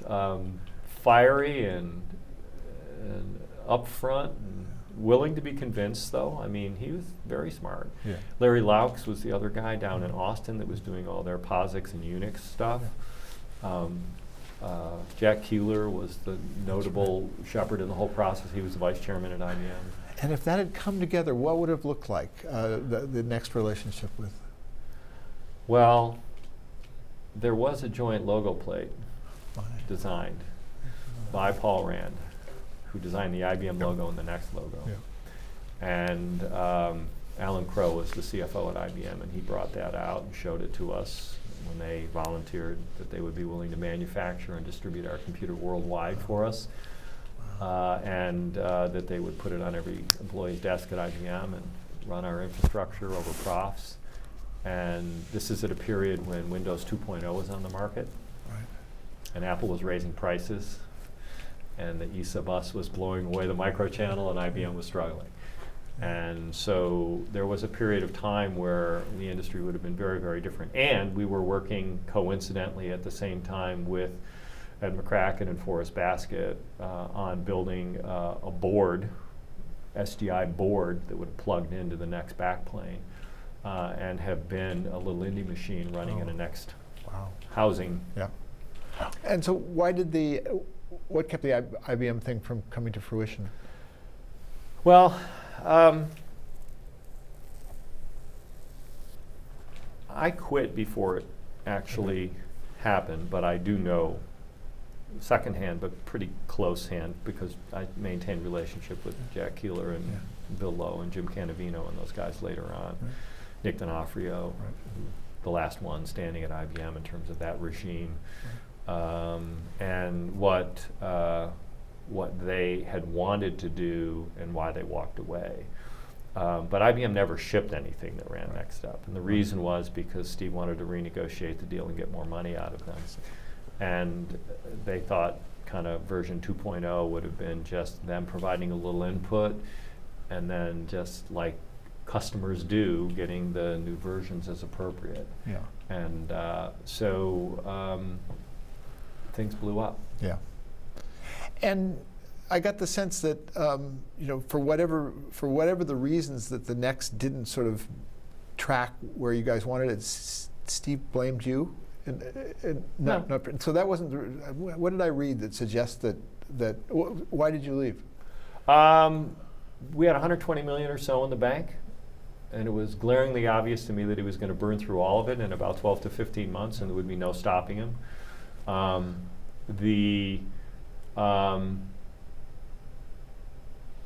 The board meeting, I quit the week after this board meeting where Perot blew up and quit, and everybody was done with him. And he had 51+% control of the company, and he was taking no input from anyone. And there was a crash course towards the pizza box, right? The lesser expensive machine. I can tell you how that came about. We're sitting at a retreat at Quadris, 3000 Sand Hill Road. And we're waiting on the Christmas holiday break, whatever, and his first day back, probably took a day off.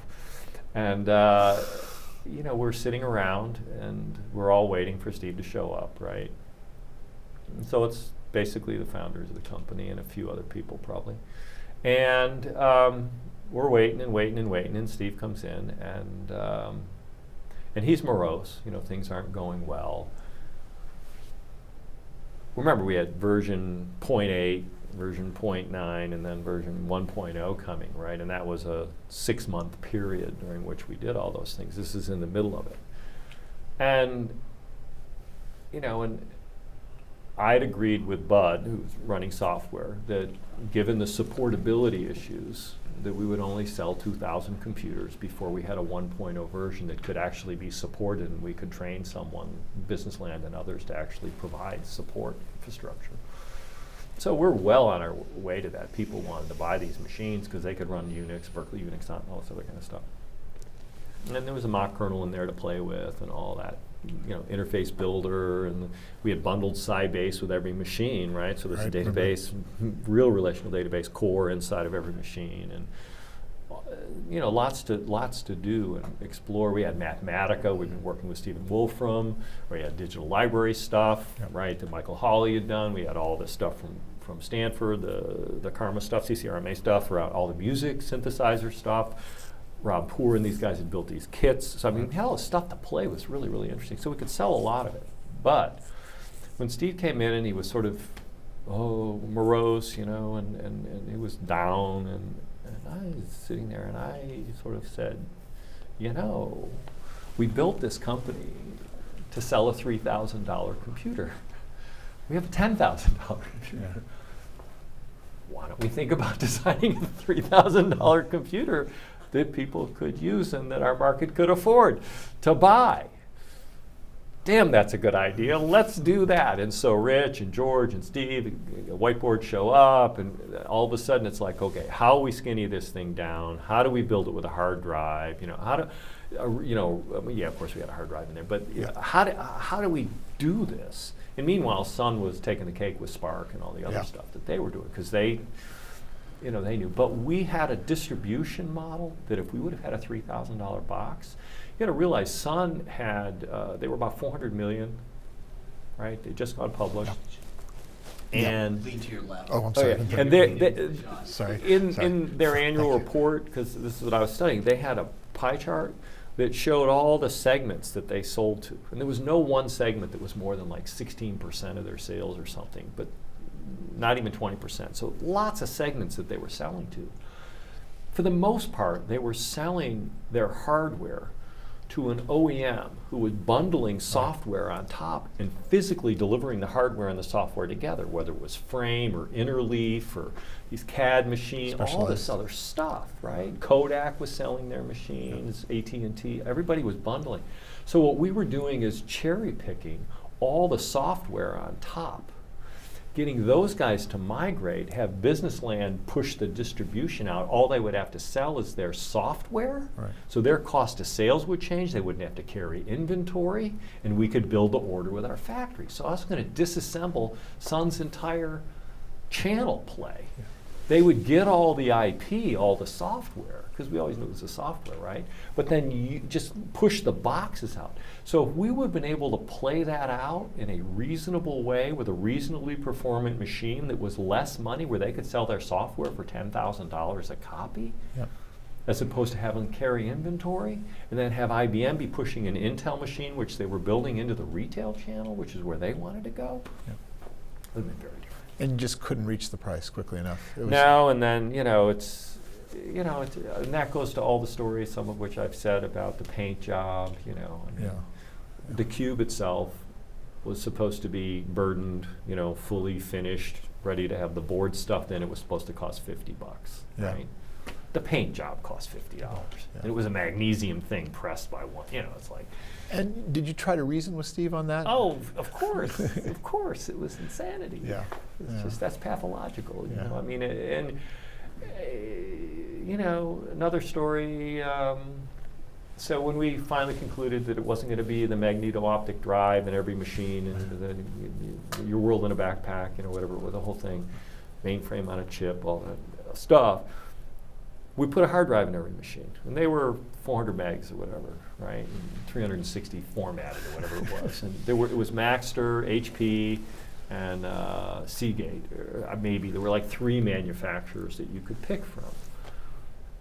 And so the meeting where we decided which drive to pick was a staff meeting at the factory, which we did once a month. And we gathered a crowd like you do, and we listened to all 3 of them and picked the one that sounded the coolest. Didn't have anything to do with whether it was the most reliable or not. Oh dear. Yeah. But they were all good, so but it was like, but that was the. Yeah. The factory was impressive. I remember that factory tour. Factory. Yeah. America was still making things. Yep. So you left. Did you do stuff between Next and Go? No, just a 2-week. Oh, it was really quickly. Yeah. And was it Jerry who brought you to go? Who? John Doerr called me. Ah, okay. I got a message from John. I remember those little phone messages, message from John Doerr. And so I talked to John, and he, said that amazing things were happening and new interfaces in Penn. And so John, Vinod, who was not yet at Kleiner, he was still a private investor, and then Dave Liddell. Those three were the board. And I met with three of them. I met with each of them, had dinner with each of them. And what was your role at Go? Sales and marketing, Okay. VP. And the belief when I arrived was they were going to ship this thing within 4 months, 3 months. Did you learn by that time? Oh, yeah. Well, that was my last big mistake. I've made plenty more since, but that was my last big mistake, was trusting the technology. I did my homework in terms of knowing that the company wouldn't fail for lack of money. Yeah. So I knew that, but I really believed in the technology, and it was very naive because the technology, not the least of which communications infrastructure didn't exist that would allow a mobile device to really function well. Yeah. But even the application layer really needed to be a customized, targeted, skinny down machine. They needed to be, vertical machines as opposed to a general purpose operating system. It just was, they were running out of 286 when the world was 386, and I said stop the music, and there were all kinds of. So let's see, was Mitch involved in that? Yeah, Mitch was an investor, Investor. because Jerry had been the principal, whatever, He was principal CTO engineer, distinguished engineer at Lotus or Yeah. whatever. So Mitch was an investor. That's Yeah. right. And what was it like working for Jerry? It was like working for yourself. I mean, Jerry, he was mostly working on a book or something. I couldn't quite tell. It was very quick after arriving there that there was another guy that was hired at the same time I was to be the manufacturing guy. Paul, he was a good guy, and he'd come out of Grid or something. He built small, sophisticated machines, quite capable. And so it turns out that the board was also recruiting for a COO at the same time. They didn't tell us that, but they were, and we found out about that. I did, and Paul did, in the interview loop when they said, "Hey, we want you to meet so and so. Is going to be your new boss." It's like, okay, interesting, and that was good. And they couldn't close. I can remember I know who we met with, but I'll save them, I guess. They would have been good. And then Vinod came to me and said he thought that Paul was poisoning the well in the interview process because nobody would take the job. And I'm on camera, and this is the truth. And I just said, I don't think he is, but you should go ask him. And he goes, well, like this, well, why isn't anybody interested in the job? And I said, because you don't need a COO. Yeah. I said, you need a CEO, really fast, or I'm gone too. Interesting. So that was the fact. So much more complicated. So I didn't know that internal history, but at some point there were these interactions with Microsoft. And Yeah, before I got there, there were a set of visits by Microsoft folks to write quote-unquote application software for PenPoint, or whatever the Go OS was called at the time. PenPoint was it in the end. And I was surprised that they had done that at that moment in time so early, and it motivated me to push very, very hard, very, very quickly on filing provisional patents and things, because no one was paying attention to the IP issues. And once you, even under non-disclosures, you got 12-month window. And once you go public, then it's public. But there's I forget what the laws are, but there was a period where we had a skirmish and write a bunch of provisionals and get a whole bunch of patents filed, because we live in a world where intellectual property matters, and getting that filing going. We also met with Sun. We met with Andy Becherstein and other people at Sun, and we met with a lot of people. and you stayed for a couple of years. 2 years. 2 years, yeah. Yeah, And yeah. did it get into the market as a product during the? No, I mean, I'd say at the end of the day, I just had a falling out with Bill Campbell, who, not personally, but professionally, he wanted me to do things that I wasn't willing to do. So when you quit the team and he's the coach, he asks you to leave. And so he fired me, which was fine. They kept me around and on payroll for a long time and took care of me very nicely, so I have no complaints. I was treated very, very well. But now I don't think things ever really shipped. I don't think there was ever really. I mean, just maybe remember the happened. Demo from Jerry. That's what I remember is the pen demo. And I mean that EO. Remember that we brought in Herman Hauser. I brought Herman Hauser to the table, the Active Book Company. The Hobbit CRISP chip from Bell Labs. Larry Tesler was at Apple working on Newton, right? Newton was supposed to be based upon the C architecture from Bell Labs, the CRISP chip, which later was called the Hobbit chip, right? But that flipped. They went ARM, and then Herman came to work under EO, which Alon ran, and we flipped and went with a Hobbit chip because AT&T put money in Go to keep Go afloat, and we got Intel to invest to keep Go afloat, and And then Bill wanted me to go to Japan and raise money from the Japanese, and I said, sorry, it's like, this is, my view at Go was, look, I watched the Lisa movie. I wasn't really in the division. I had a part in the Mac movie, like a real part, right?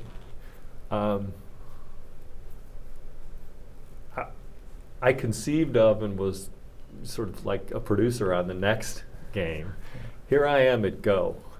There's nobody on the planet that's been through what I've been through. I'm telling you, Bill, that this thing is a disaster, that you don't even have a test sling to figure out what an alpha looks like in terms of capability of this machine, and you've got an Intel version, you've got a double byte version, and you've got a Hobbit version all underway with one engineering team that doesn't know how to test any of them, and you've got an engineering team the size of a $100 million software company. This is not going to work. He didn't want to hear that. Maybe you can't answer this, but there's the longest running lawsuit in history still between Microsoft and Go. You're probably deposed by both sides, I imagine. Is it an interesting situation to be in? I don't know. Is this something, just say it, you can't talk about this. Okay, we'll move on. But it's really an interesting bit of history. It is.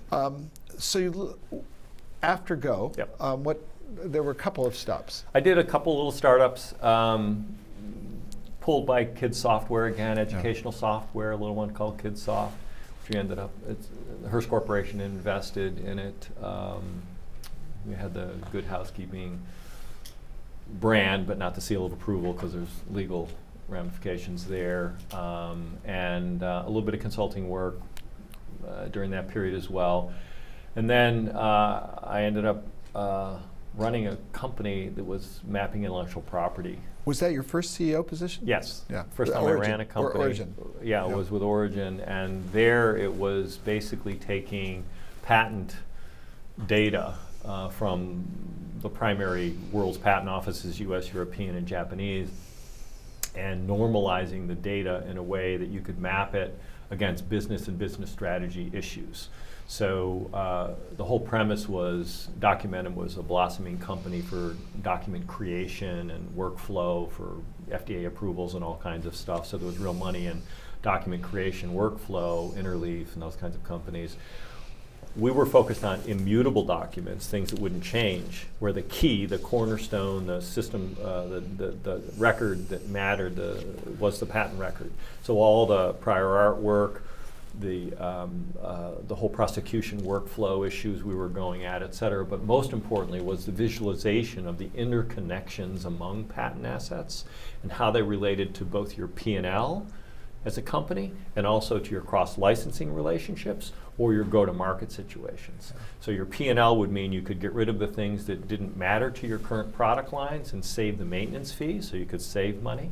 If it was cross-licensing, you could be in a better negotiating position if you understood the interdependencies.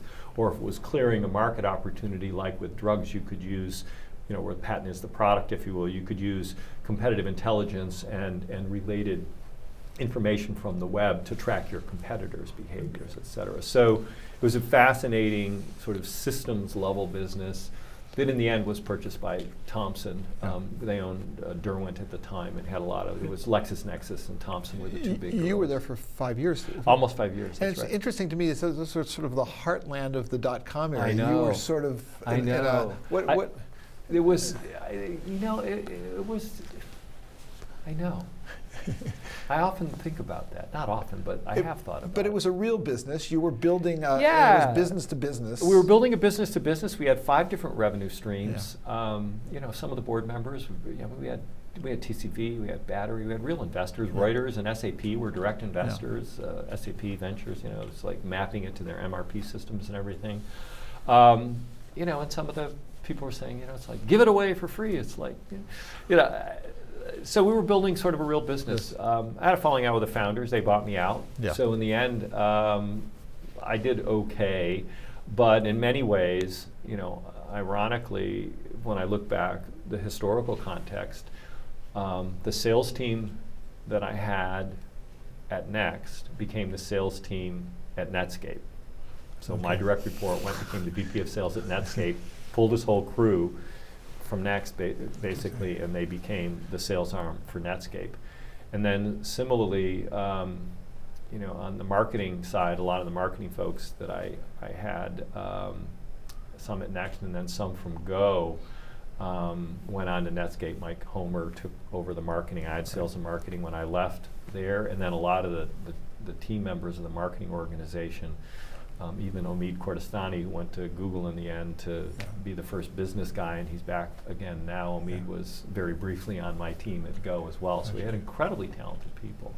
And I did miss that period. When I look back with hindsight, I was building sort of B2B, running a company, building a P&L. I was fascinated by intellectual property and the implications thereof, and it was a lot of data visualization work. We productized some things that were spinning out of Park, that were widgets, that we actually turned into products for them, et cetera. So hyperbolic lenses for visualizing patent interrelationships and data and stuff. There's a cool book called Rembrandt's in the Attic, Finding Hidden Value in Intellectual Property by Harvard Business School Press that we produced as part of the marketing effort for this company, et cetera. So it was fun.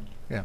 But, you know, there was that period in '97 when if it hadn't been for Monica Lewinsky, the press would have talked about nothing but the internet. You probably remember that.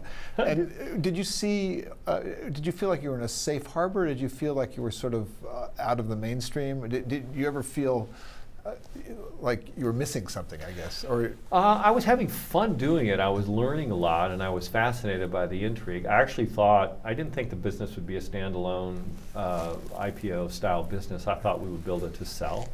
And frankly speaking, after all those years and doing, you know, okay, I actually thought it would just be a reasonably good payout. All things considered, that's the way I looked at it, is we probably would sell it for $100 million, maybe. Before going there, or I guess maybe it was after, at some point you dabbled in venture.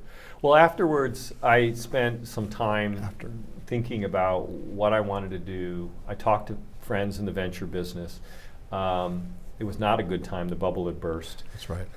Got feedback from a lot of people that it wouldn't, given their sense of my personality and style, they didn't necessarily think that I would like being in the venture business. So I heard that from some people.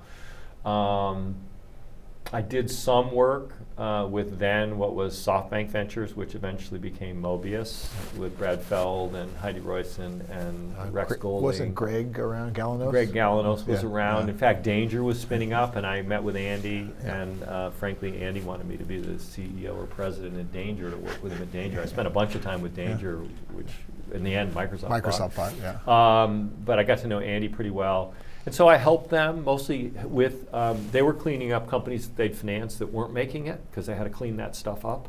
And they needed, if you will, a little bit of oversight and help with companies that were doing okay. So that was the kind of role that sounds like what Randy Commissar did before he was a partner. A little bit like venture partner, friend. So they put me on a little bit of a retainer, and then when they wanted my time, more time, they could buy it and that kind of stuff. So and that was fun. What was interesting to me, then there came this moment where you called Steve Ballmer about XML, and I was trying to put that in context. The Next machine became the platform for the web. Tim Berners-Lee wrote. Yeah, it was the environment in which the web was created. It had a little bit of impact on the world. But there was was there a link there between what led you to sort of have that, what I think was pretty early, deep understanding? I had a feel for the general notion. I mean, some of it was the B2B stuff that I did, but in general, I have a friend at Stanford, professor at Stanford, Nick McKeon. Nick. Oh yeah. Really nice guy. He was building a company that Benchmark and Sequoia had backed, and he sold it after, 15, 16 months to PMC Sierra for $470 million in stock, and then it quadrupled in value. Quadrupled after that. So it's almost a $2 billion transaction. And he collared his transaction, went back to Stanford, and continued. And he and I are friends, and I like to swim, as we talked about, and Nick's a swimmer, and so we were seeing each other a bunch. And he's really close with Mendel and the VMware, and Reed Hastings and he are really good friends as well. And so over the years, getting to know those folks, Nick was financing some of his professor friends that had IP that would either be product or just licensable asset, if you will. And so I was helping one of his friends from England, Nick's from the UK, who was from King's College, and that led me to wandering around Sand Hill Road to see if there was a company or really just an algorithm behind this capability for streaming high quality audio over GPRS networks, so 2.5G sort of networks. And so I started doing more research around data and what was going on in movement. And it was in 97 or 98 or so that the XML stuff started to come together. And so I was starting to pay attention to that. And while I was playing around on the web, I ran into this Forum 2000 speech where Ballmer and Paul Moritz had come to the Valley and talked about this vision called .NET, which was going to be tied to XML and setting the data free. And if it was tied to Visual Studio and the tools, there are good products in product groups at Microsoft over the years, and there are great ones, and the tools have always been brilliant.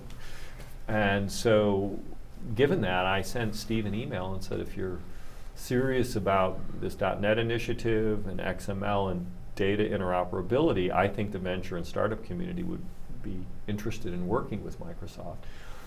If you need some help, I'm going to do something next year, but I don't know when or what. It was just a 2 or 3 line mail, and he happened to be online. It was at night, and wrote me back right away and said, this could be interesting, I'll get back to you, done. And a week or 2 later, I got an email and said, with this admin or both of them on the mail, and all it was, when can you come up? Continuation of the, when can you come up? So I wrote back and said, how about next Friday? This is between Christmas and New Year's. So I went up on the Thursday night after New Year's, almost 15 years ago, and we met. And then he unfolded an interview process after he and I had a couple hours. So this was 2001? 2001. And how long had he been CEO? 6, 8 months. Okay, 9 so months. he was just new into Yeah, he was new and raw. Yeah. And then with hindsight, I learned that Bill phoned around, did his due diligence with Ann Winblad and Heidi and others that he knew, that he knew down here, and said, would this be a smart hire for us? Or, and obviously they thought it would be, and so I've been there ever since. And was the charter ambassador to Silicon Valley part of the initial game plan? There were basically 3 things that I was chartered to do. One was to, primary to the business was figure out how to make it so we could do business in Silicon Valley again. And there were 2 pieces to that, venture and entrepreneurs. There was a diplomacy effort underway. This is still post-DOJ settlement sort of floating around. So it was be the ambassador, be a liaison, because people would respond. Yeah. And I could be Steve's proxy, because he was new to CEO, the company was et cetera. And then 20% time was the campus and the citizenship agenda. Attrition was quite high, as it was everywhere at all the big companies, but aggressively so at Microsoft, because Web TV and Hotmail and all that had just happened. And so that was my initial position. Yeah. And what was it like, being the face of Microsoft, at that point in time in Silicon Valley? How much of it was uphill? How much of it, I mean, you had among the longest relationships with the Valley, and so maybe that eased the way. Well, I guess the best answer to that question was the one that I gave to Steve about a month into the role, when I was wandering the halls in his building in Seattle, which, by the way, I never went to Seattle very often. It was sort of a once a month, maybe. Yeah. So I had implicit trust and free reign across the company, for sure, and had a full year to figure all that out. But my answer to Steve and the answer to your question was, It's like, so, what's the strategy for Silicon Valley and, figuring it out? And I just said, consistent behavior over time. It's like, people want, trust is built upon consistency and basic behavior. So I set up a very straightforward approach to starting, a high-level inventory of what the elites in Silicon Valley thought and felt about the company. So asking is the first question: what do you think? What do you feel? What would you, what do you see?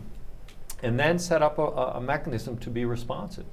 And so I was literally instantly, usually within an hour, but I mean constantly responding, always responding, and then triaging and saying, if yes, give us a little time. No. If maybe, give me a little while, but I'll be in touch. And I was always the one to follow up and say, we're still tracking this. I wasn't waiting for another reply. So I just set up, email works, right? And then I set up a small team to engage and understand where we could be helpful. And that was the fundamental thing I said. It's like, look, we're gonna do what we're gonna do. If we can be helpful, if you wanna know, ask. Every now and then I'm going to surface and say, here's what we're up to. I'll be proactive, but I'm always on. And so people were incredibly open to that. In most cases I would go to, if you will, Sand Hill Road and meet with people, but I remember, pinging Mike Moritz and just saying, I want to come see, you guys. And he said, I'll come see you. And so people, and they just come down and say, okay, so what's going on? And I just said, there's a view, there is a way to work over time. And did you create that? There was a period when Steve would come down and talk to the Sand Hill Road guys. Sure. Is that something that you established? Yeah, Paul Moritz did, I think, the first one. I see. And I don't know whether Steve was with him or not, but people referred to that when I did my querying. The summer, June or so after I started in January was sort of the first formal one. Someone else had already organized and invited the venture folks to it. I watched that program, at which point then I just said, okay, time out. And then I sat with Steve and I just said, look, if you're serious, and of course he's serious, because that's what he said to me when he made me the job offer. I said, are you serious? Because it happened after a day. Yeah. And he just said, of course I'm serious. And see, I'm calling you, I'm telling you. It's like, I said, okay. I said, just be careful, because if I don't get to do what I think is right, I think it'll be worse for you than it will be for me. I'll go do something else. But it's like, so be serious. And he really was. So he was very, very supportive. So all things considered, I took over that group and then began a process to build transparency at a summit-like level. And then we did very focused meetings on a partnership by partnership by partnership basis, taking a page out of the Microsoft Research book, where they would produce a report for the president of the university at the end of a year and say, here are the academicians here's who we worked with, here are the grants we gave, here's the this, here's the that, sort of a little annual report. So I went in and looked at the inventory of portfolio companies and said, who's using our technology and who's not? What are we doing to help the ones that are? And oh, by the way, what are you looking at in the future where we might be helpful? Recognizing that getting people to switch wasn't a natural act, but frankly that's what the company was doing, is sending people at the venture community to try and get startups to switch. Well, when you pick a pony as a startup, you don't stop, dismount, and remount a new pony, especially if you don't have the talent that knows they were all using Solaris and Oracle. It's coming out the late 90s, right? Yeah. When you started, roughly how big a presence did Microsoft have in Silicon Valley in terms of, headcount was maybe 1,400 people. And how's it grown over time? It's 2,500-ish. That's double. And if we just jettisoned the TV business, sold it to Ericsson, it would be closer to 3,000 with that, probably. Okay. And so combination of organic growth, significant in silicon engineering and Xbox, et cetera, and compiler groups in other areas where it's been more, sort of willing to hire the talent where it is rather than saying move. Yeah. And then, some level of acquisition, Yammer, Skype, things like that. That's right. Is it right to think of you as a CEO of a 2,000 person company? I mean, is it? No, I call me the mayor, right? Okay. Right. There's a bunch of departments that run their own thing, so I'm like the mayor. Okay. That's the best way to think about it. I mean, I don't. Most of the work that those folks do rolls up into a larger organization per se, but the mayor usually knows where the good parts of town are and the bad parts of town are, and how to direct the police force. So in some senses, I drive that lay of the land. I mean, I did drive significant higher level engagement in the middle 6 or 8 years, so the last 2 or 3 years I haven't done this, of technical diplomacy work with the likes of Sun and Oracle and all of the kind of frenemies, if you will. Yep. So that game is over though, because if you think about Sun and the Java stack and Windows and the .NET stack and all the wars and all that stuff, the antitrust settles. Respect. Yeah. So that obviously was Steve and Brad, our general counsel, et cetera, getting at the high level deciding that we're going to settle and everybody's happy, we pay Sun some money, whatever, and the deal's done. How does it work then? Yeah. So that's when I got involved. So at the end of the day though, the notion that Sun was going to eventually go away, it's a little bit like Silicon Graphics. They kind of bet on the wrong pony in the grand scheme of things. So the fact that it's owned by Oracle, and the Oracle Java stack, which was built by Sun, runs in the Microsoft Azure data center.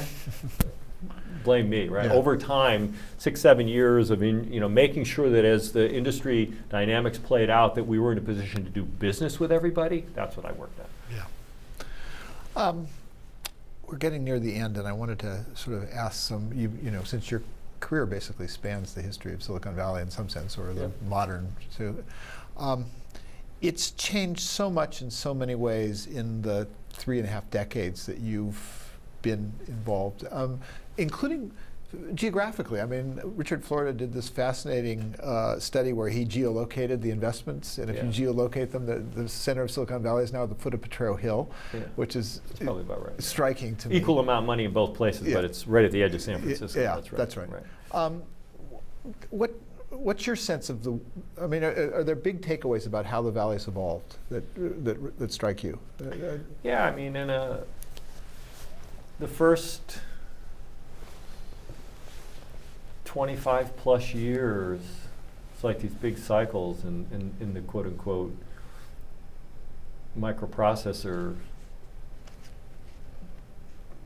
era, if you will. Yeah. And I think we've talked about this briefly in the past. The first 25, 30 years was about building out the layers so that it would all work. Whether it was, putting IP in and all the, the TCP IP stack companies going away when Microsoft bundled TCP IP into Windows. Okay, so those companies don't. So there's this creation of the computing architecture upon which most of what's going on right now, that's where the big money is flowing. They're free riders on top. So there's an application layer that's riding on top. So it's like all the infrastructure is built and it's all interoperable and it all plays and everybody gets to use that naturally now.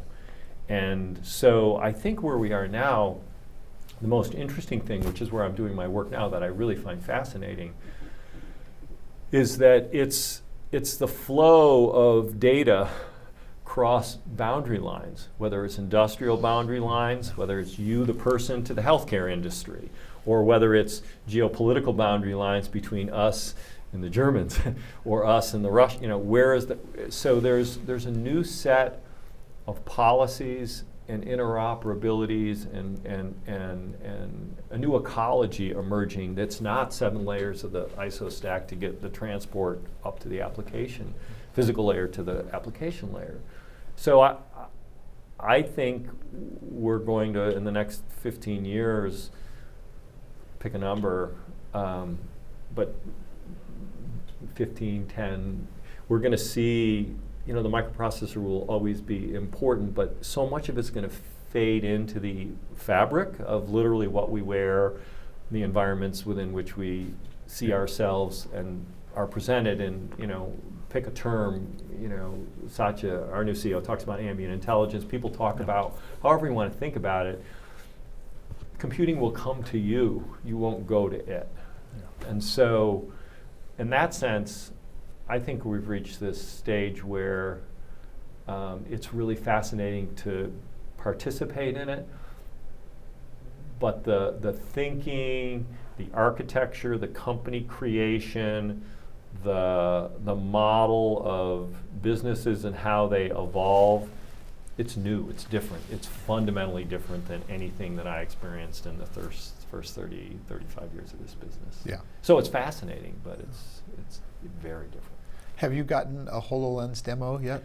I wore the HoloLens when it was a backpack and the whole thing. So yeah, I got invited in so that I could, and swore to secrecy so that I could have my antenna out as I'm wandering around town here, and if there's anything anybody was doing that might be interesting to either people or companies, point them. So yeah, fascinating time. I think this blending of basically, bringing historical context or presence or disassembling. So some of the demonstrations, what they're doing with medicine and human infrastructure and systems and stuff, it's going to be very powerful. Yeah. And I think the approach is interesting, the way we're going about it. So I'm optimistic that it's going to make good use of technology in important disciplines, in particular in health and education, I hope. Yeah. Let me conclude by asking you to describe your current role at Microsoft, because you're probably, as opposed to many people who have these oral histories, you're still quite active, and we're not looking backwards, we're looking in the, so I'm describing it a little bit as I just spoke about the future. I'm looking at, we call it civic engagement, and in particular technology and civic engagement. And so my reporting structure's changed. I report into our general counsel, who has a particularly long view on technology and society. He's not a traditional GC lawyer, if you will. Brad's very, very wise on these issues, and so he's been making investments over the last several years into the academic community to sponsor independent thinking and make sure that it sees the light of day, where technology and policies will intersect in the future around personal privacy issues, civil rights issues, thinking about algorithms by definition and doing search and profiling. They are discriminatory by nature, so what are the broader implications in society when you speak with a particular accent or street vernacular and you interact with the computer? How does it, there will be lawsuits, right? We live in a world of rules and regulations. So understanding those things. So I get to pay attention to those things and work with the domain experts, both the technologists and the academics. So that's a fascinating area to learn about the broad implications in society of technology.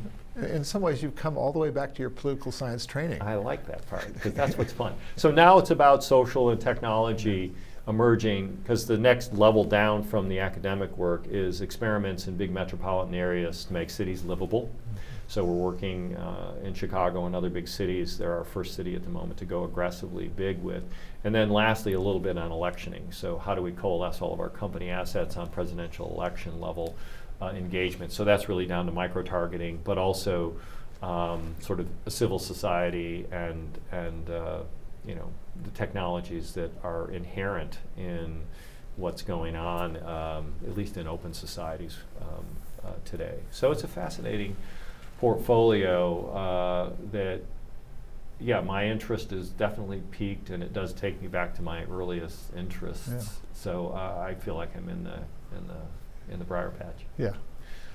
Well, thank you very much. All right. We'll end here. Thanks, John. Yeah.